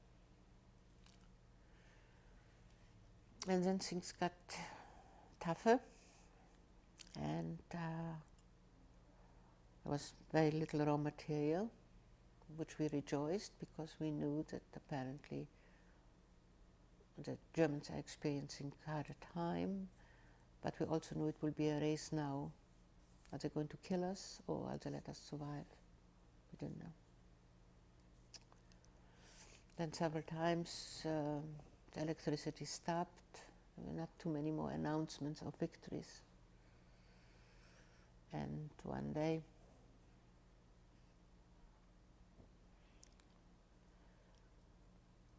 it was snowing very heavily. We were all herded into one enormous hall. There was a great deal of commotion in the adjacent hall. We talked to each other through the doors or cracks or whatever, and we realized that 2,000 girls came from Auschwitz. And they told us that the front was closed, that the Russians were taking Auschwitz, and they were evacuated, and that they were marching, and that many, many girls had died on the way. And the following day, we were given a double or perhaps even triple portion of bread. And I, again, in true fashion, had a terrible cold. I was running a temperature, I was coughing. And my friends Susie and Liesl and Ilse were very concerned. They said, you know, how is it going to be? You're feeling so sick, and if you could only pull through. And in the morning, very early, the gates opened to an incredible picture of snow drifts, of bitter cold, and we were we were put into two different columns. 2,000 girls, ours, 2,000 of the other girls. And 4 abreast, Susie, Ilse, Liesl and I. And the SS lifted their whips. It was forward march, and we started to march.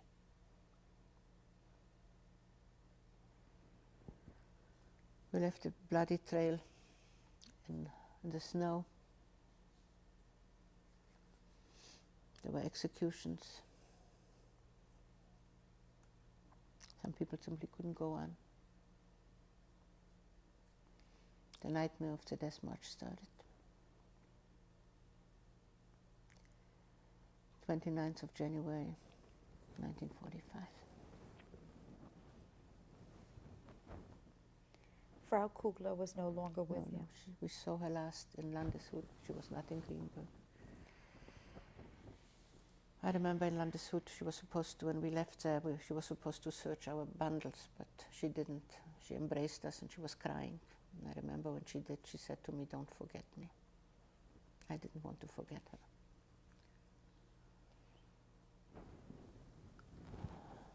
So the horror of that started. Sometimes we slept in a barn. Some of the time we were outside.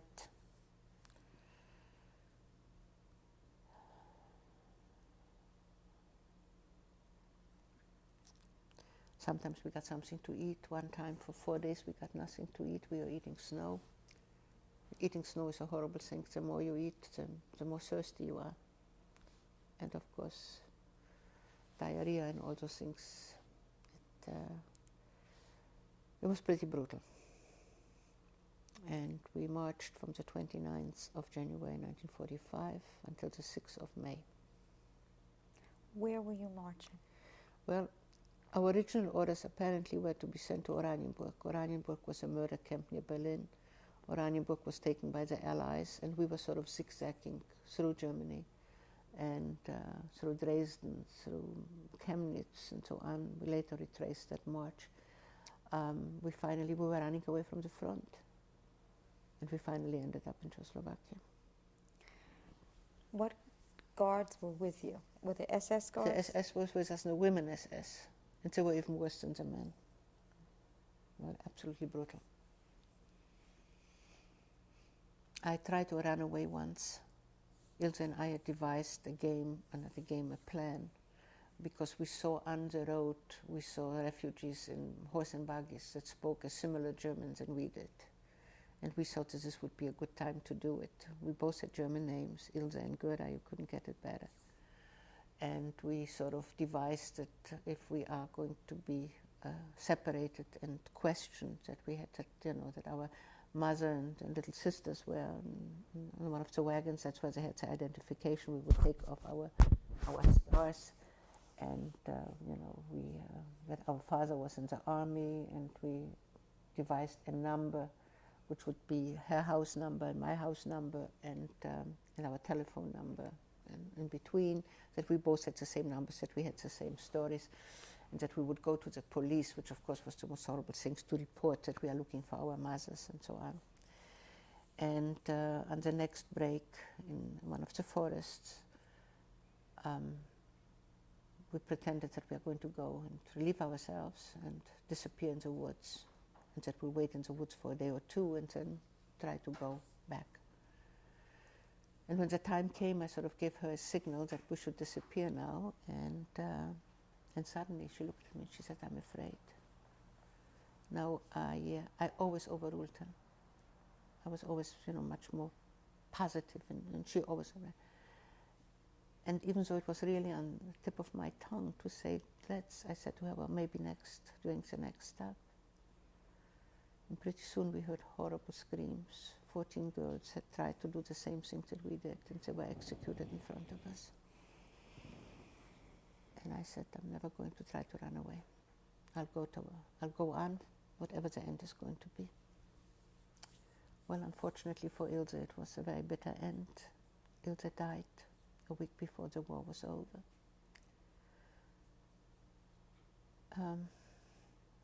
She died in my arms. Or as I should say, we went sort of to sleep, and I woke up and she didn't. Before she died, she said she was not angry at anyone. And that she hoped no one was angry at her, and she asked me to go on for one more week. She also told me that if her parents and her little sister Kitty survived, not to tell them how she died. And then she said, you've always been lucky, and you're going to be lucky. Then she started feeling sorry for me. She said, you're going to be alone.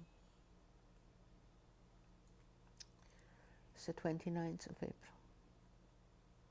And exactly a week later, maybe to the very hour of her death, we were liberated.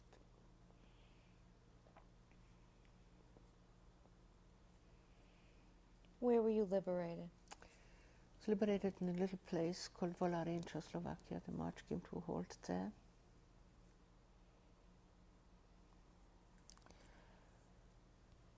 My friend Hanka Keller, who gave me some food, as I told you, was told by one of the SS women to take off my boots. I still had my skiing shoes, and she pushed me behind someone, and she said, don't let us see you. She did not take them off. It was also that she brought 3 potatoes when Ilse was dying. And Ilse said she was not hungry, and that was one of the most incredible things, not to be hungry. But Hanka brought those potatoes, and I said to her, I hope that one day I'll be able to give you a diamond for all the potatoes. And I did. She lives in Israel.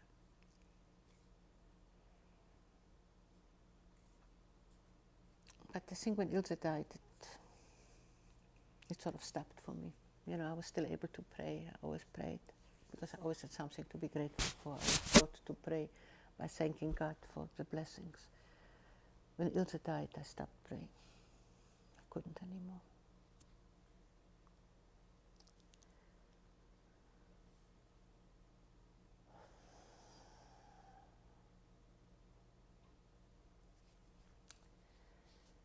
So the march went on, and we stopped in Volare.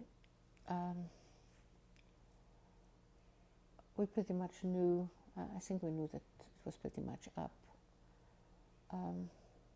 The truck was coming to take some of the girls, and my friend Hanka said, get on the truck. So they shouldn't see your boots. And I said, I'm in no hurry. I'll just sit here and wait for the next truck or whatever is going to happen next.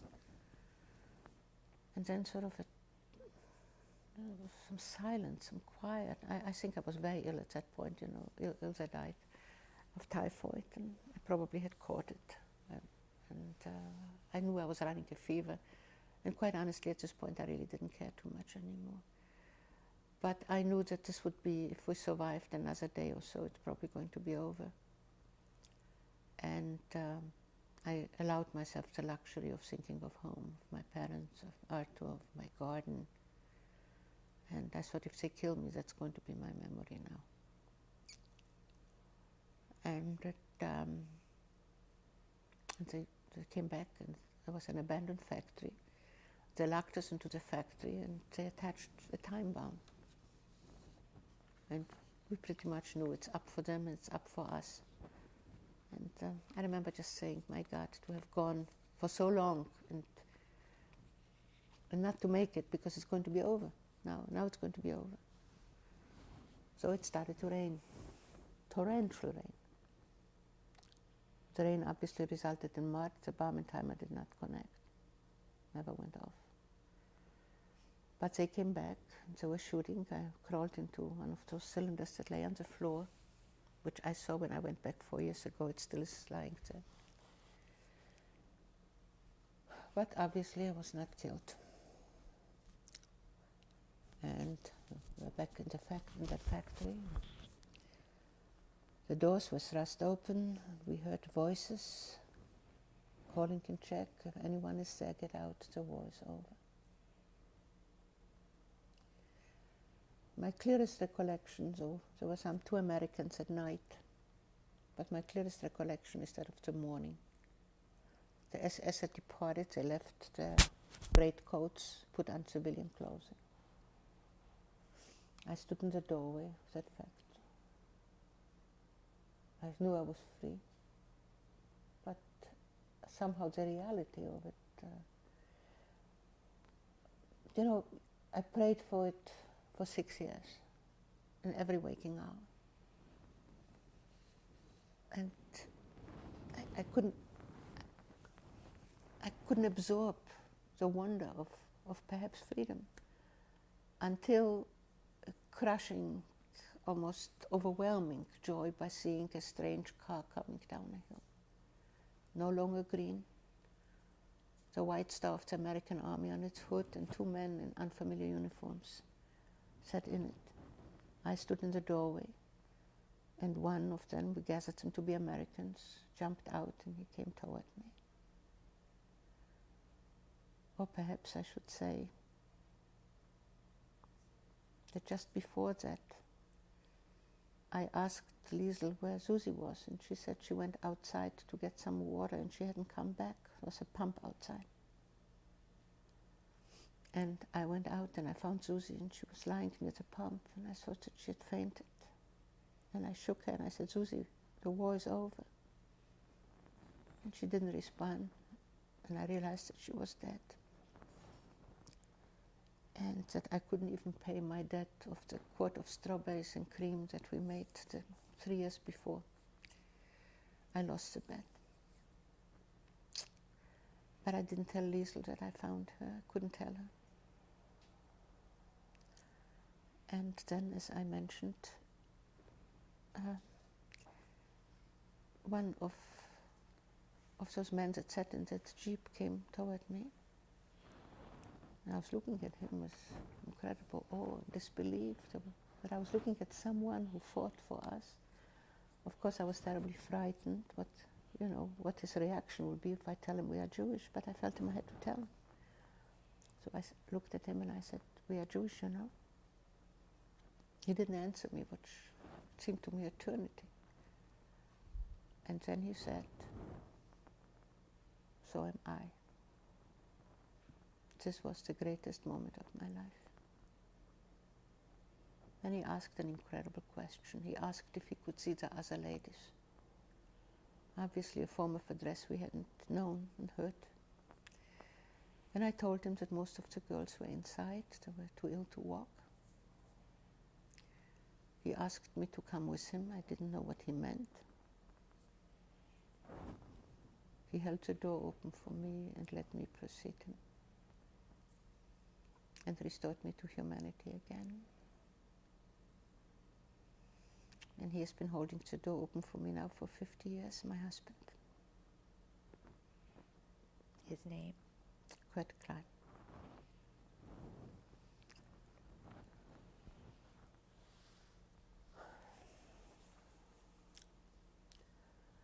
Well, pretty soon trucks came, Red Cross trucks. They took us into a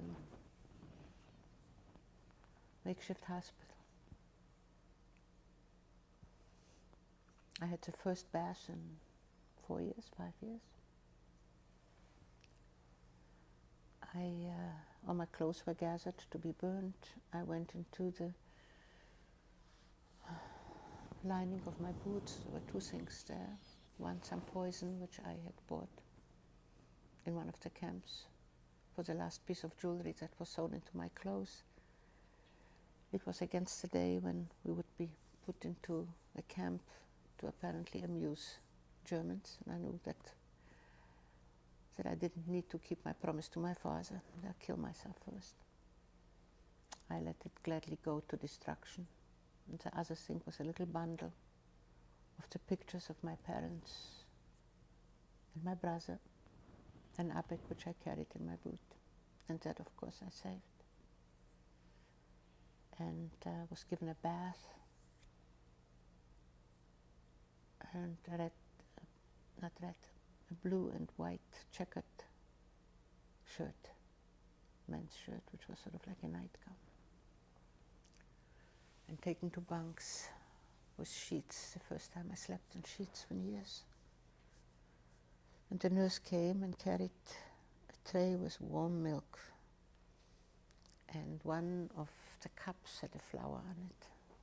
And I desperately wanted that cup with the flower, and I got it. And I started to drink the warm milk lying in bed. And this is when I started to cry, and I cried for days.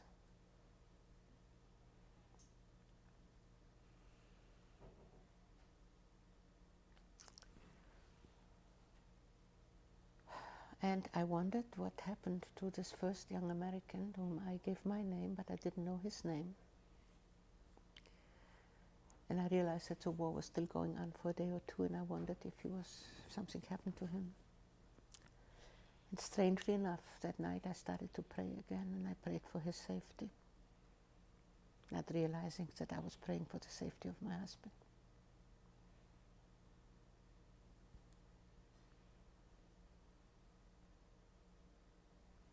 And I was in the hospital, and I kept asking for Liesel. And I wasn't told. I was told she was very ill, and that I was very ill, and I couldn't see her. And sometime later I found out that Liesel had died. So of the 4 of us, I was the only one left.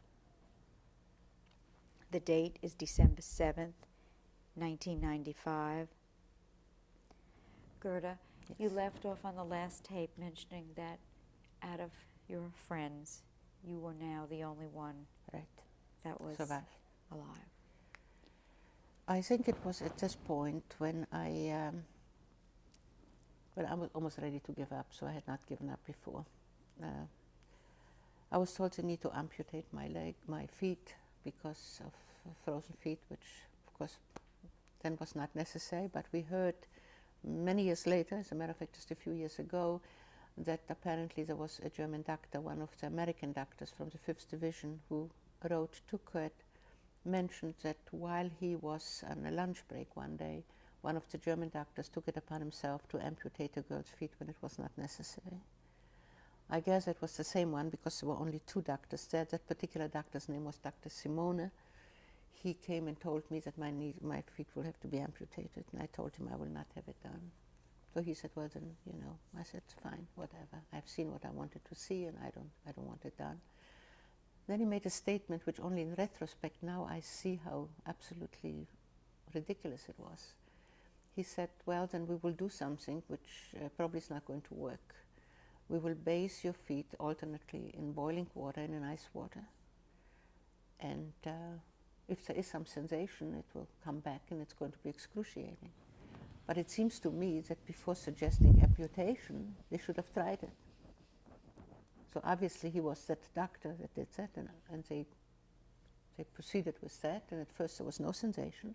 Then the sensation was excruciating, but I rejoiced because there apparently was life in my feet, and I Even though I have some trouble with my feet, I have been doing a lot of running and walking and nothing happened.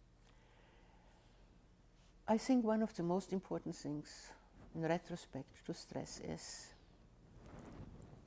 that it has never been sufficiently illuminated that nobody was there. I mean, we have seen terrible tragedies, you know, the tragedies of Vietnam, the tragedies of our people that were held in, you know, hostage. And I certainly know what they felt. There's nothing worse than not to know if you're going to live another day, what is going to happen. Even though the people know that their country and their families were safe, it is a horrible thing to live every day with the knowledge that you might not live to see another day. When the war was over, aside from having been in the hospital where American Army doctors took care of us, but we knew that they're going to move on, there was really no one to give any extended physical care. There were no psychiatrists, no psychologists, nobody debriefed us from the trauma of 6 years, all young girls. There were no support systems. You know, in any type of tragedy, there's a support system. Nobody was there. No country wanted us. But worst of all, there was no family waiting. And we were all young girls, practically children. I was 15 when the war broke out. My friends were about the same age.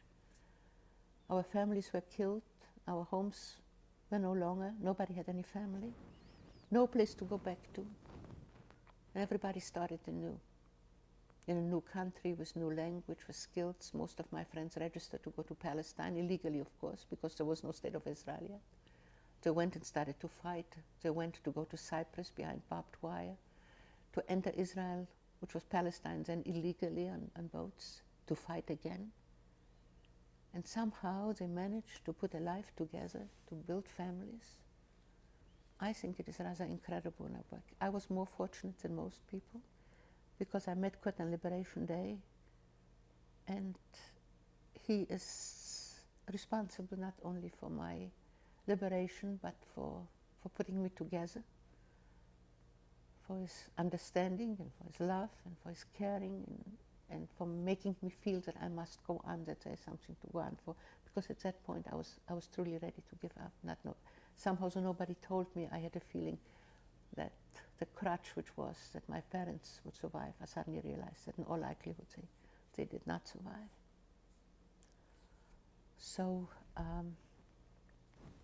but looking back, and I think it's an important factor also to say that imagination helped a great deal. I remember one time on the death march, it was a very bitter day, cold and icy and no food. I spent the entire day trying to visualize the party which I will give after the war. And I had the dilemma if I want a red velvet dress or a blue velvet dress. And it became of utmost importance to me, and I couldn't resolve it. And this is how you stuff away hunger. And I think if you had imagination, you might have had an easier time. If you face the reality, the bitter reality that was there, I don't think you had much of a choice. I was in the hospital for several months. Kurt visited me. And then he made arrangements for me and my friends to leave when the Russians occupied that. I went to Munich. I was fortunate that they needed people who spoke and could read and write German and who were anti-Nazi, and I qualified on that account. I got a job at the Civilian Censorship Division. Lots of mail had been captured in the post offices, and we had to read that mail, and we found something that people said, you know, they wrote home, destroy my Nazi identification, etc., etc. We followed this up and gave it to the CIC. In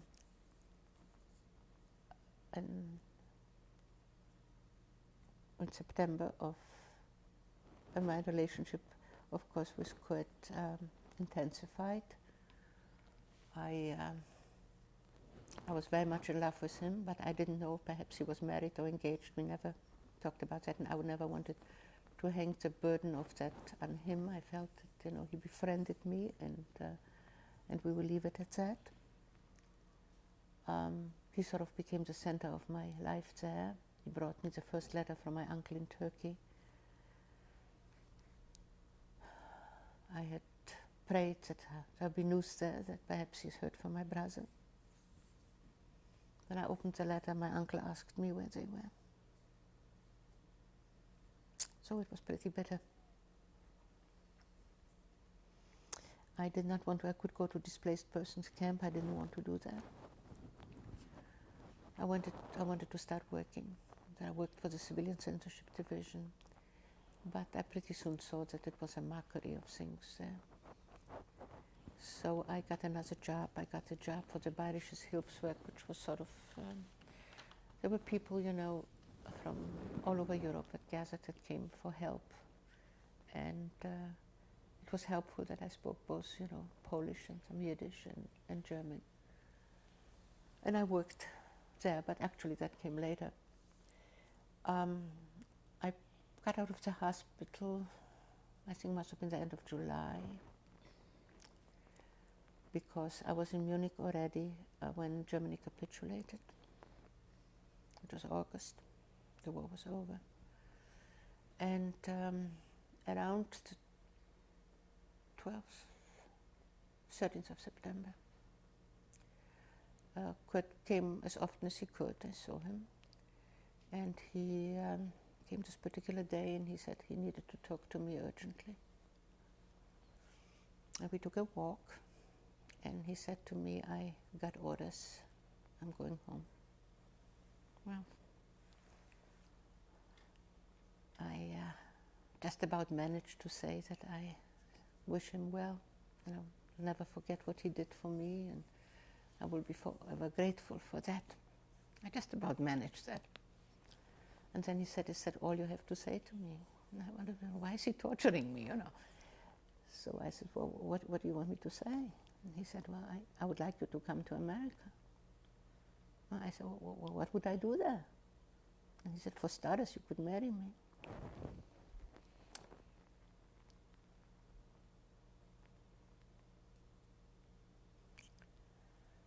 And that was the happiest moment of my life. And then he told me that he'll leave a decision to me. He said he could go home and try to see where he wants to live, if it's, you know, he didn't have a job, if it would be New York or Buffalo. He had lived in Buffalo before. Or he said he could enlist in the army for a couple more years, because I fell, ironically, under the same laws as German civilians, and there was no fraternization with Americans. But he felt that he would get dispensation if he stayed there, that we would be able to get married, but it would mean we would stay in Germany probably for a year or two. And he said the decision has to be mine. It's probably the most unselfish decision I ever made in my life. Just when I realized that I belonged to someone, I knew he would leave and I didn't know when I'd see him again. But I felt that I knew he wanted to go home. So I told him, why don't you go home? It was pretty tough when he left, 2 days later.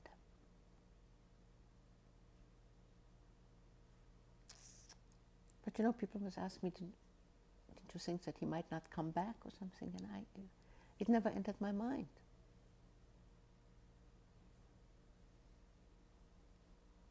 I knew he didn't have to ask me to marry him, but he wanted to ask me. And he has all the trust, all the love that I had for him and have for him is never disappointed.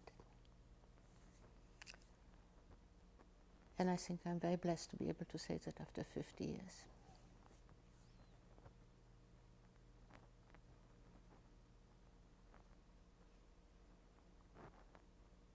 So he went back. It became a very difficult period. I was left behind in Germany. And make a long story short, he got in touch with my uncle in Turkey, and they put all their powers together to try to get me out of Germany. There were no consulates in Germany. And finally, it's a long story. I went to France. a whole chain of circumstances. And then both my uncle and Kurt felt that enough is already. So Kurt got back to France. Whole long things. It would take another night to tell that story. To make a long story short, Kurt came back. We were married in Paris. And I came back to the States with him. When was that? We were married on the 18th of June of 1946. And we came to the States. We flew, which was incredible in those days. And we went first. Then we went to England. We had a honeymoon on the Riviera in Cannes. And from then we went back to Paris. And then we went to London. Kurt had family in England. We visited Kurt's family. And I came to the United States on the 30th of August, 1946. And to Buffalo, New York on the 13th of September, precisely a year to the day on which we got engaged. We flew from London to, in those days you had to stop in Newfoundland, in Ireland, Newfoundland. And I shall never forget my first view of New York. It was dawn was breaking. It seemed like that flight over the ocean was so turbulent and everything was like the years in Europe. And then there was dawn and New York. And as the plane was coming down, Kurt put his arms around me and he said, "You have come home. It's been a good home." One very strange thing happened, and perhaps this is the thing that I should mention. The war started at 9:10 in the morning on September 3rd, 1939, when my brother's watch fell to the floor. Our last evening in Paris, on the continent for me, I said to Kurt, I want to see the Palais Luxembourg, the peace conferences were being held there. And I wanted to see that because the flags of all nations were flying there. And of course, this was going to be the war that ended all wars. There's never going to be another war. That was certain. The world has learned a lot, right? So we walked along the Seine, and we came on a bridge. And I remember we talked. And I said to Kurt, what is it going to be like in America? Is his family going to accept me? Will I ever learn English? Above all, will I have children? That was foremost in my mind, when I'm going to be able to have children. And then I said, now I'm going to look back at the Palais. That's going to be my last view of Europe. And I looked back, and the clock stood at 9:10 at night. And when I wrote my book, which I was going to call The Hours Between, my publisher said to me, we could get away with it in fiction, but in autobiography, we'll never be able to manage it.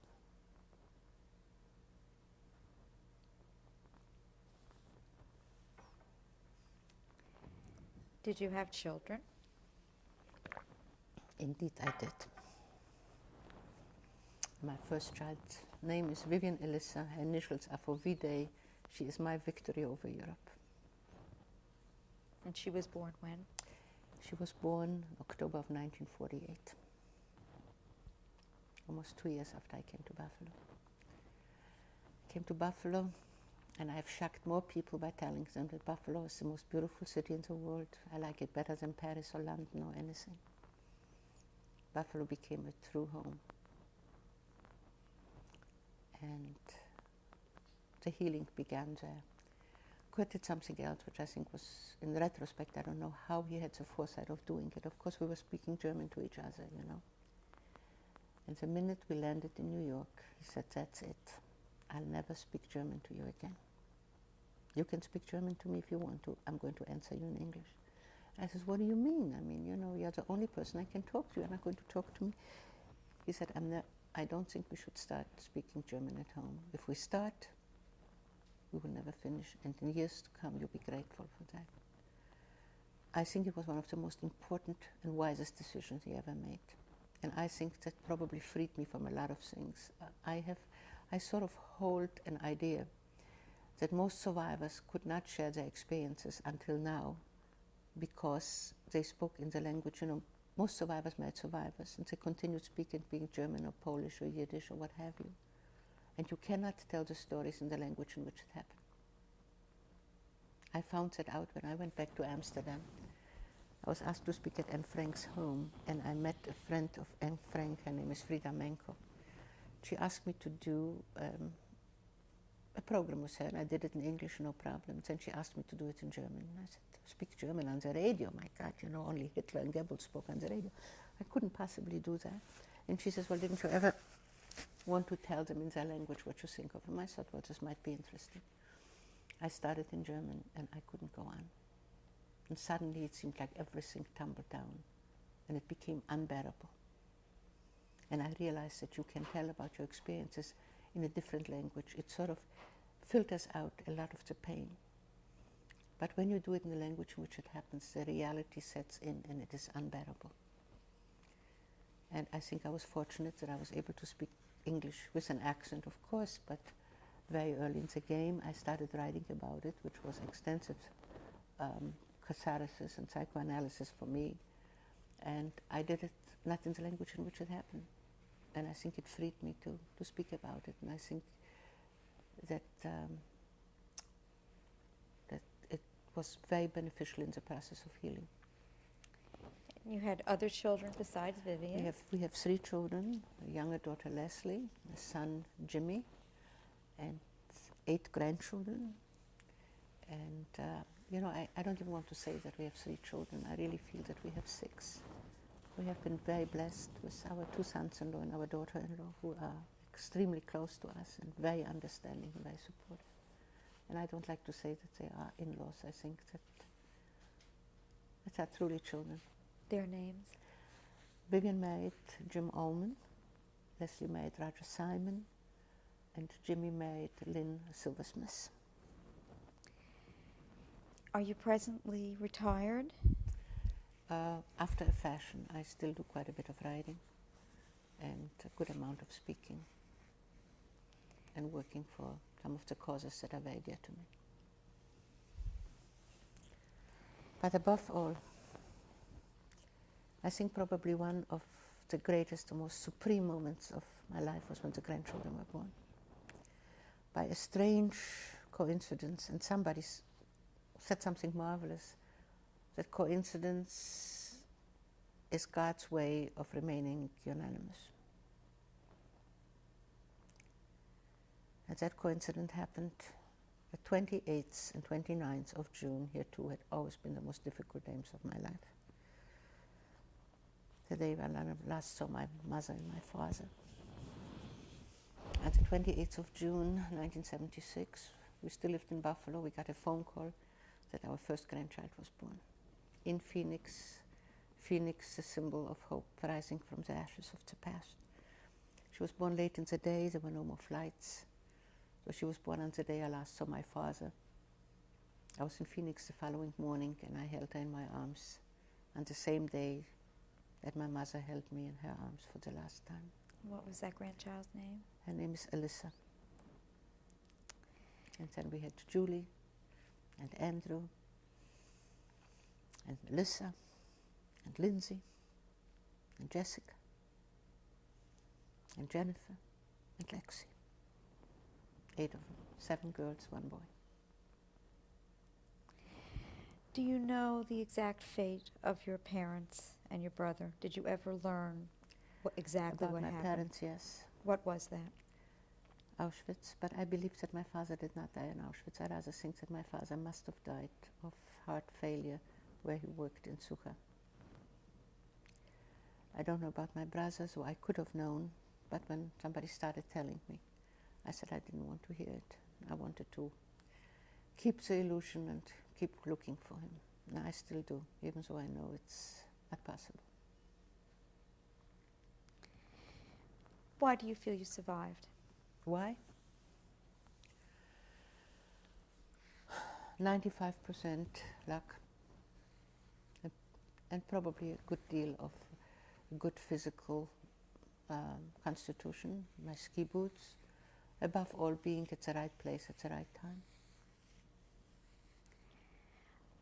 I would like at this time for you to introduce your family.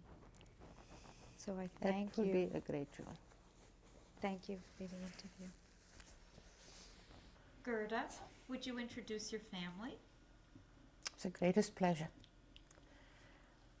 The man who fulfilled all my dreams, who made it possible, not only on Liberation Day, but the half century since. And we hope and pray that we will be blessed with a few more years with our family, with our children and grandchildren in freedom,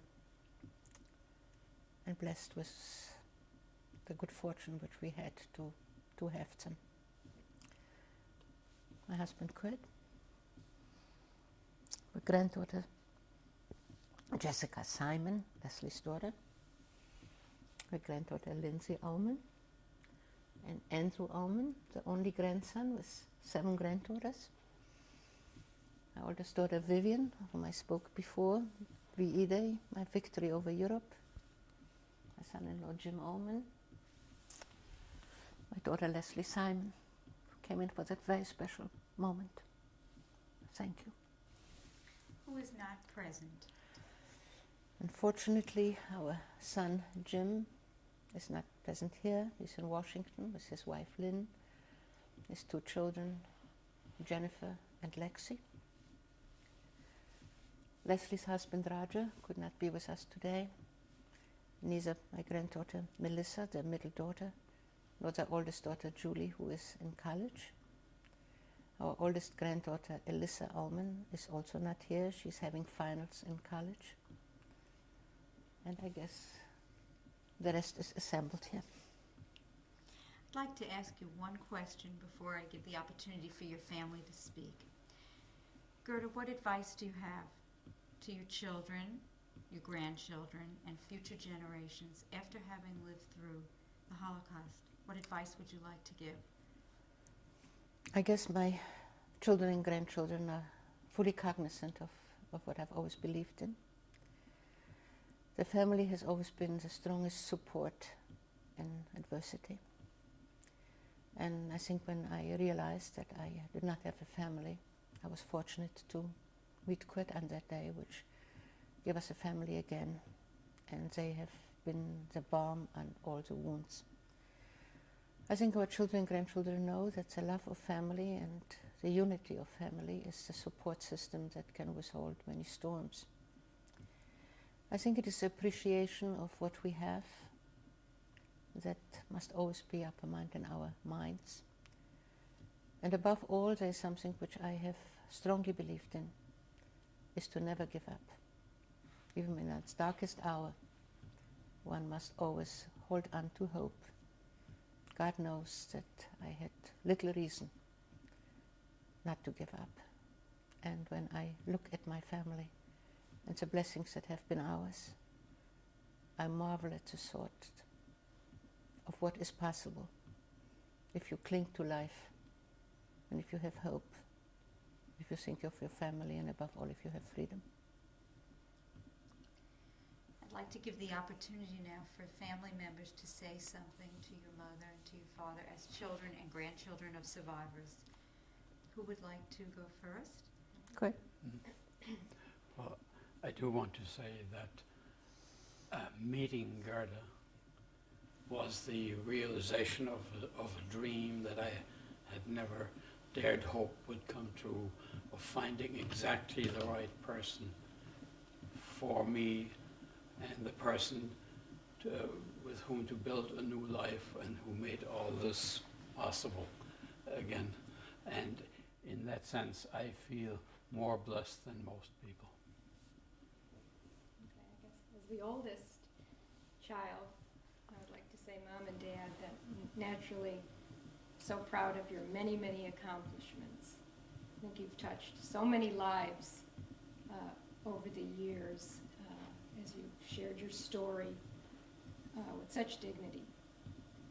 I think Mom and Dad have shown that one can overcome adversity, and they've been able to channel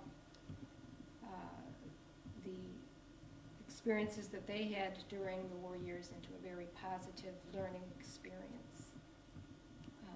They've been wonderful role models, not only to their children and grandchildren, but to, frankly, countless thousands of others who have heard their story. And I think because they've been able to make their own experiences relevant to the problems that people share today, that it has touched something in people of all ages. You know, Dad, in recent years, you've had the opportunity to be able to tell your family's story as a documentary and to reach out to audiences all over the country. And Mom, you certainly have a gift, which has been probably now, almost 40 years in speaking and writing about the Holocaust, that you have made this your life's work. So I think you should take great solace in knowing that you've really made a difference in this world.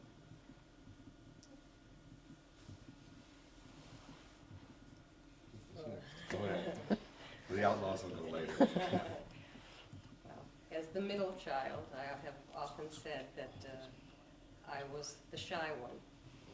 But through the years, you begin to realize that when you have a passion about something, you can speak and you can feel and you can understand maybe what had in so many ways been unspoken, but had just been shown in the way Mom and Dad built lives for us in really one of the most secure, loving, safe, happy environments that I think any child should be privileged to know.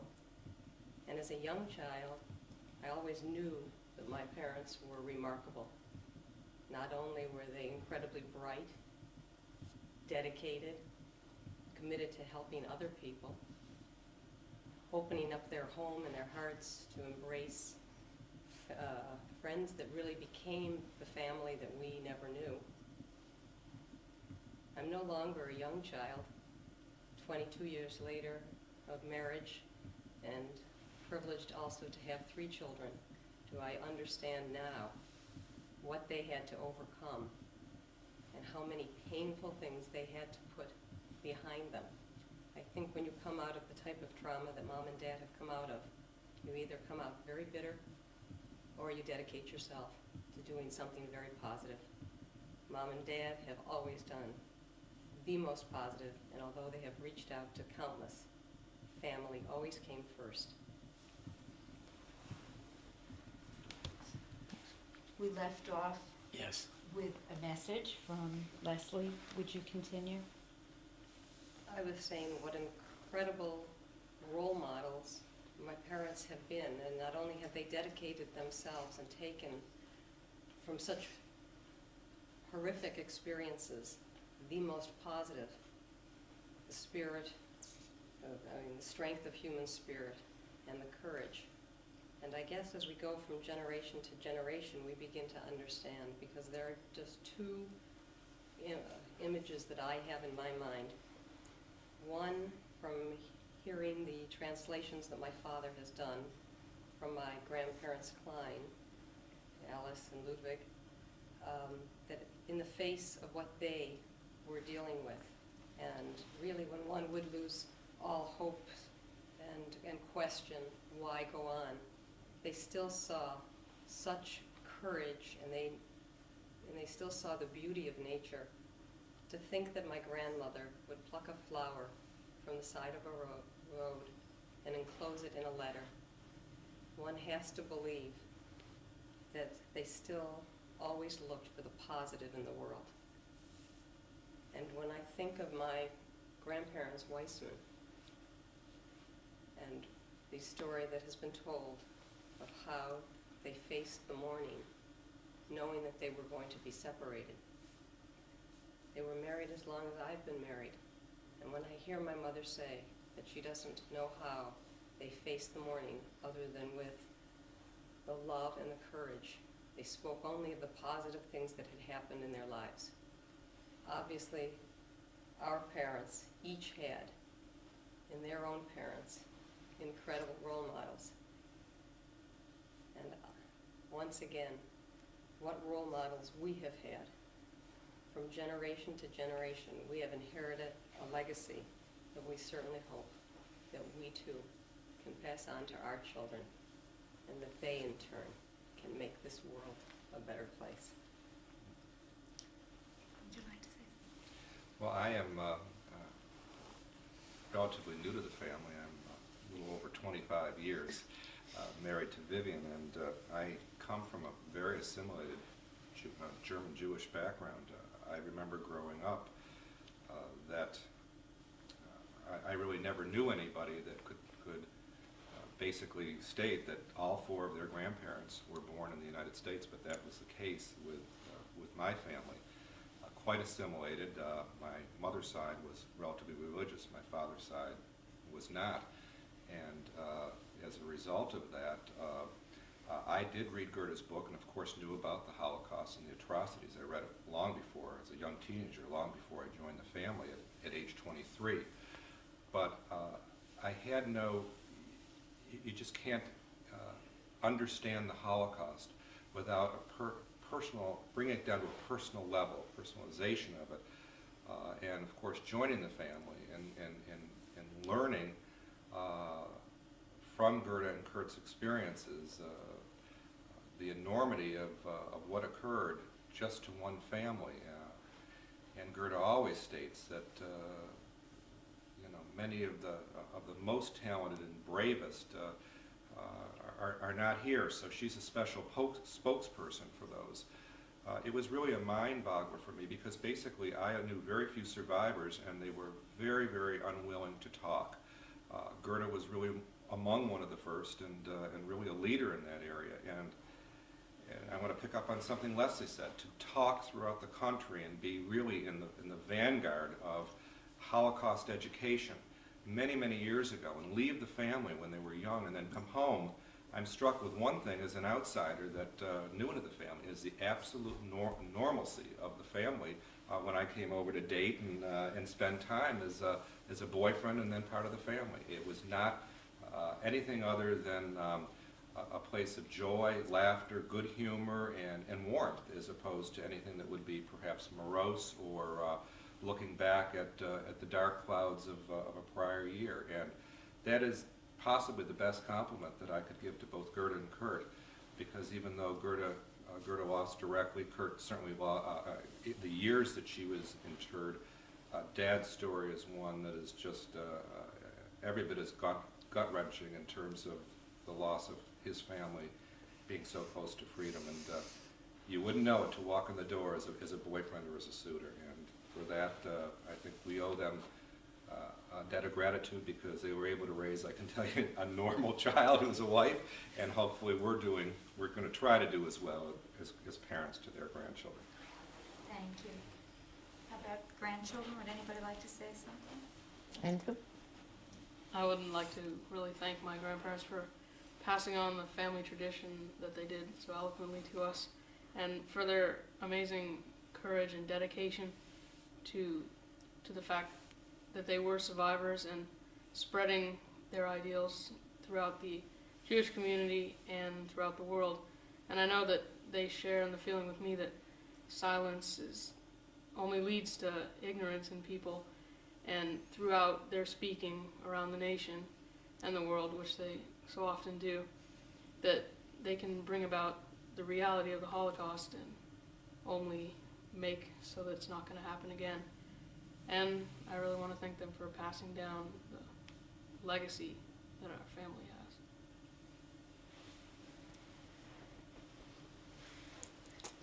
Grandma and Grandpa, I just want you to know how much you mean to me and how special you are.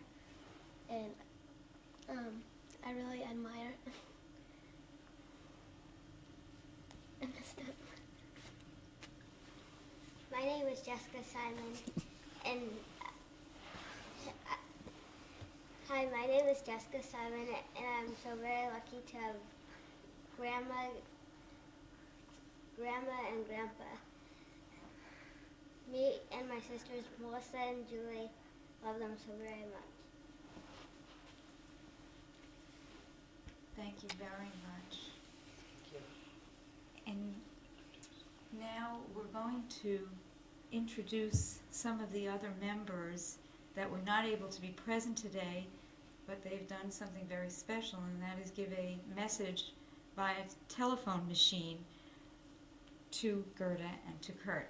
So we're going to play those messages and pick them up on audio tape, and we will show their picture at the same time. This is a picture of our son, Jim, who lives in Washington and was unable to be with us, unfortunately, today. However, he has sent a recorded message, which we are about to hear.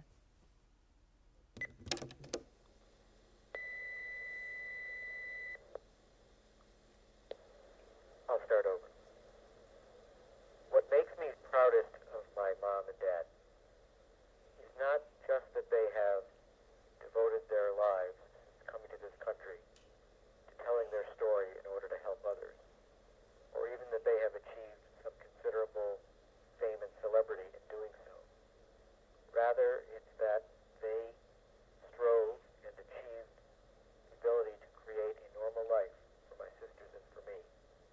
And the very ordinary nature of the life that I have lived as a child growing into adulthood has been the greatest gift that they have given me. I love them very much. When we're Okay.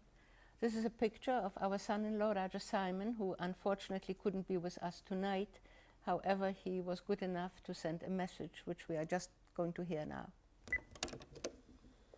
That from here on in it'll be all recorded, so I'll get off and you just talk. And then I'll hang up. If it doesn't work, call me back. Okay.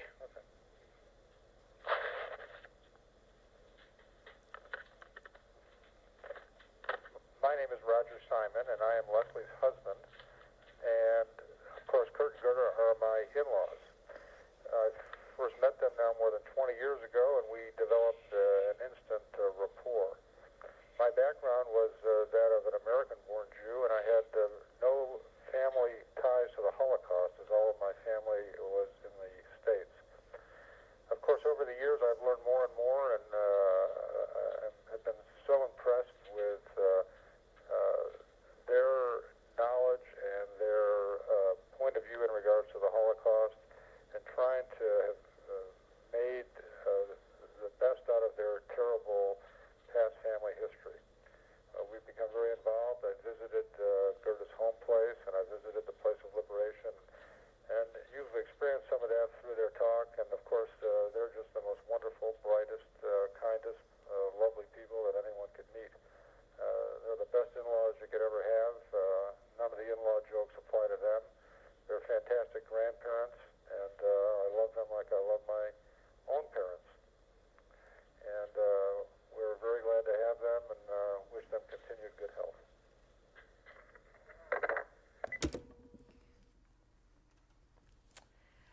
This is our daughter-in-law, Lynn, with our son, Jim. Both of them, unfortunately, couldn't be here this evening, but Lynn as well has sent a message, which we are about to hear now.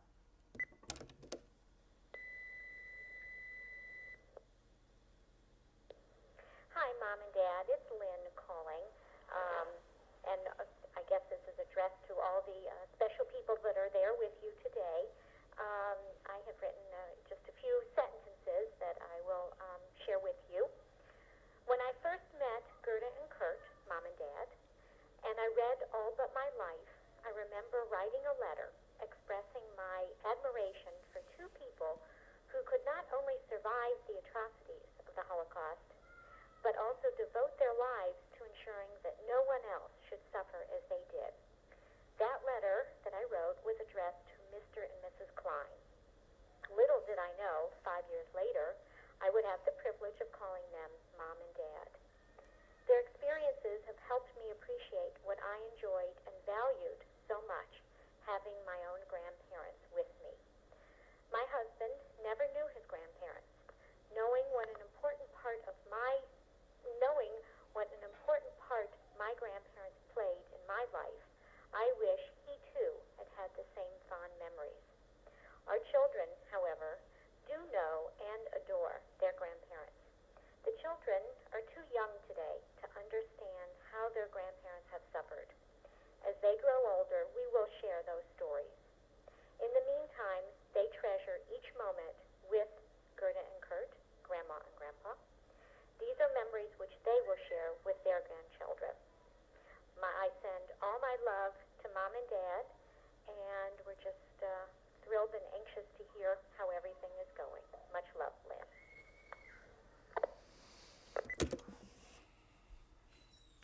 This is my father, Julius Weissmann. This picture was taken. On the left is a picture of my brother, Arthur Weissmann. It was taken, I believe, in the garden of our home, and I assume that Arthur was about 17 years old at that picture. How did you get the picture? This picture was, as a matter of fact, in my boot. I carried it in my skiing boot throughout the war. As you see, I cut it out in the form of hearts, and I had it suspended on a little bit of cardboard, which I carried in the lining of my shoe, my skiing boot. Now in the middle? In the middle is a picture of my mother, Helene Weissmann. This picture was taken in summer of 1939 in a spa called Krynica, where I was with my mother. This is also the picture that I carried in my boot, together with the picture of my brother and my father. On the right is a picture of my father, Julius Weissmann. This picture was taken in 1936 when he went to the wedding of my uncle in Turkey, in Istanbul, Turkey, and this picture was taken on a boat ride on the Bosphorus. This picture as well I carried in my boots throughout the war. The picture was taken in the beginning of the war. I was 15 years old, and it was shortly after the outbreak of the war. It was taken at home still in Bielitz. I think it was just prior to when we had to move to the basement of our home.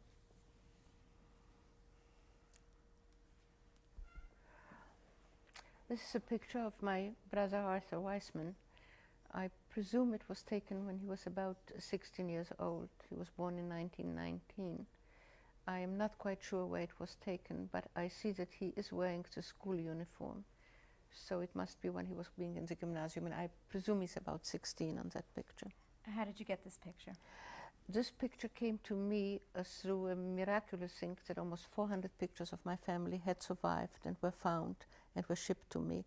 But some of the pictures my uncle who lived in Turkey had them, and I'm not quite sure if this was among the pictures that my uncle had, or if it was a picture which survived in Bielitz and which I received much later.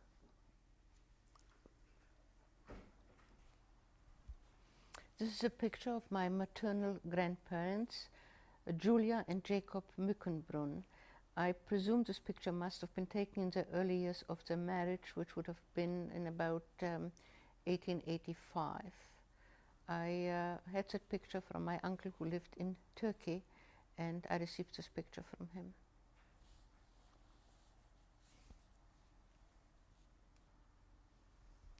This picture was taken in the garden of our home. I'm with my mother's on the extreme left. My brother Arthur is in the center, and I presume I must have been about 6 or 7 years old here with an array of my toys. The girl in the background as a friend, her name was Annie Pincher. I received that picture among 400 pictures which were found in a miraculous way in my hometown. This is a picture taken just before my parents' wedding, which must have been early 1919. It is taken in our garden, in the garden of our home, in front of a little summer, I don't know what you call it, a little summer home or whatever. Their names? Julius and Helene Weissmann. And how did you get this picture? This picture I believe my uncle had. This is a picture of my father taken during World War I in the uniform of an Austrian. I believe he was an officer. I don't know what that rank means, but it must have been taken in either somewhere between 1914 and 1918. And this picture I believe I had from my uncle in Turkey. This is the last picture with my mother taken in the summer of 1939 in a spa called Krynica. My mother, Helene Weissmann, and I was just 15 years old in this picture. How'd you get this picture? I believe I must have gotten it from my uncle. I'm not quite sure if it was amongst those pictures which I received or if my uncle had it. I really don't know which is which. This is a picture of my brother Arthur Weissmann and me. My brother is in student uniform. I presume I must have been about 12 years old here, and he must be 16. He was 4.5 years older than I. This is a picture which my uncle had. I see that we both wrote in the back, sending this picture to our uncle in Turkey.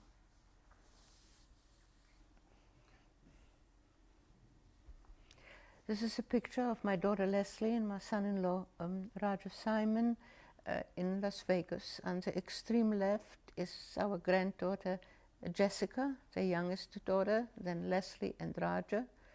Melissa is on the floor. Unfortunately, she was not here tonight. And Julie on the extreme right, who is in college. This is our granddaughter Alyssa, the oldest granddaughter. Her name is Alyssa Aumann. Alyssa could not be here tonight. She is away in college and having exams right now. This is our granddaughter Julie Simon, who unfortunately cannot be with us tonight. She is having exams. She is in college, and she's our second grandchild. This is our granddaughter Melissa Simon at her bat mitzvah 2 years ago. It was a very special day because her bat mitzvah fell on the 3rd of September, the day on which, of course, our tragedy started with World War II beginning, and it was a wonderful climax that she was bat mitzvah on that very day, which turned it into a very happy memory now. Those are our two youngest grandchildren, the two little redheads, Jennifer on the left and Alexi, or rather Alexa, on the right, two vibrant redheads who are much, much fun, our two youngest granddaughters, Jennifer and Lexi Klein.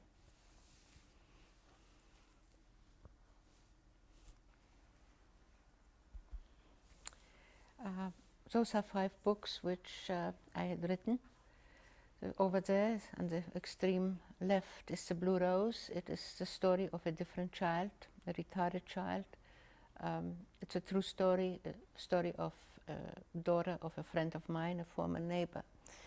The next one is A Passion for Sharing. It's the biography of Edith Rosenwald Stern, daughter of Julius Rosenwald, the founder of Sears Roebuck, who devoted her life to the betterment of human conditions and was a remarkable woman for all that she had done to make this a better world.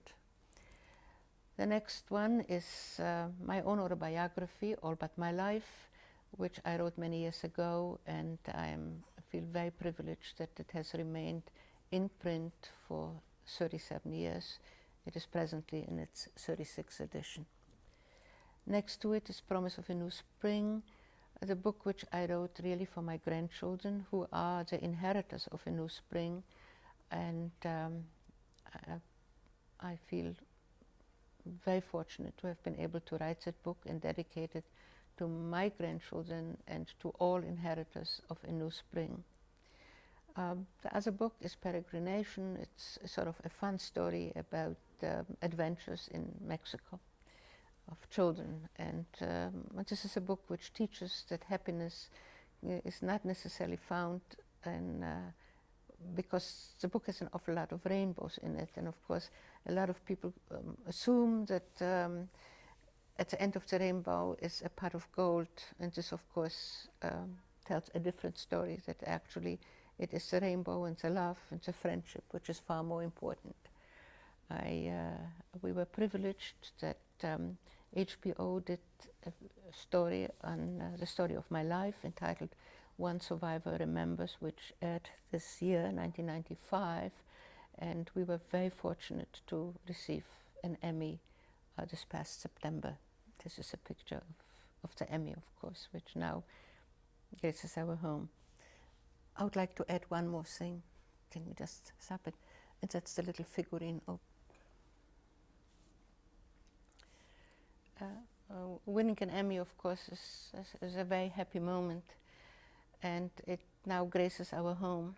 But equally as important, if not more so, is a tiny figurine which is a replica of the one which graces the final resting place of my friends who were killed in the Holocaust, and particularly the ones on the death march. 95 of my friends rest in those graves in Volari where we were liberated. And this statue is at as you walk into the cemetery. I think it is a woman without arms, and yet I think she almost has wings, and I think the very fact that it is gray and somehow rooted to the ground, I think symbolizes my friends who are there and who died without knowing the joy of freedom. Where the Emmy, I think, are for those of us who have been fortunate and have been able to reach for the stars and have a very bright life. I feel that those two should stand together, because the one who was the victor, in a way, is fulfilling, and I hope forever will stand here in memory of those who did not have the joy of freedom and did not have children or grandchildren. And it is them that I honor most.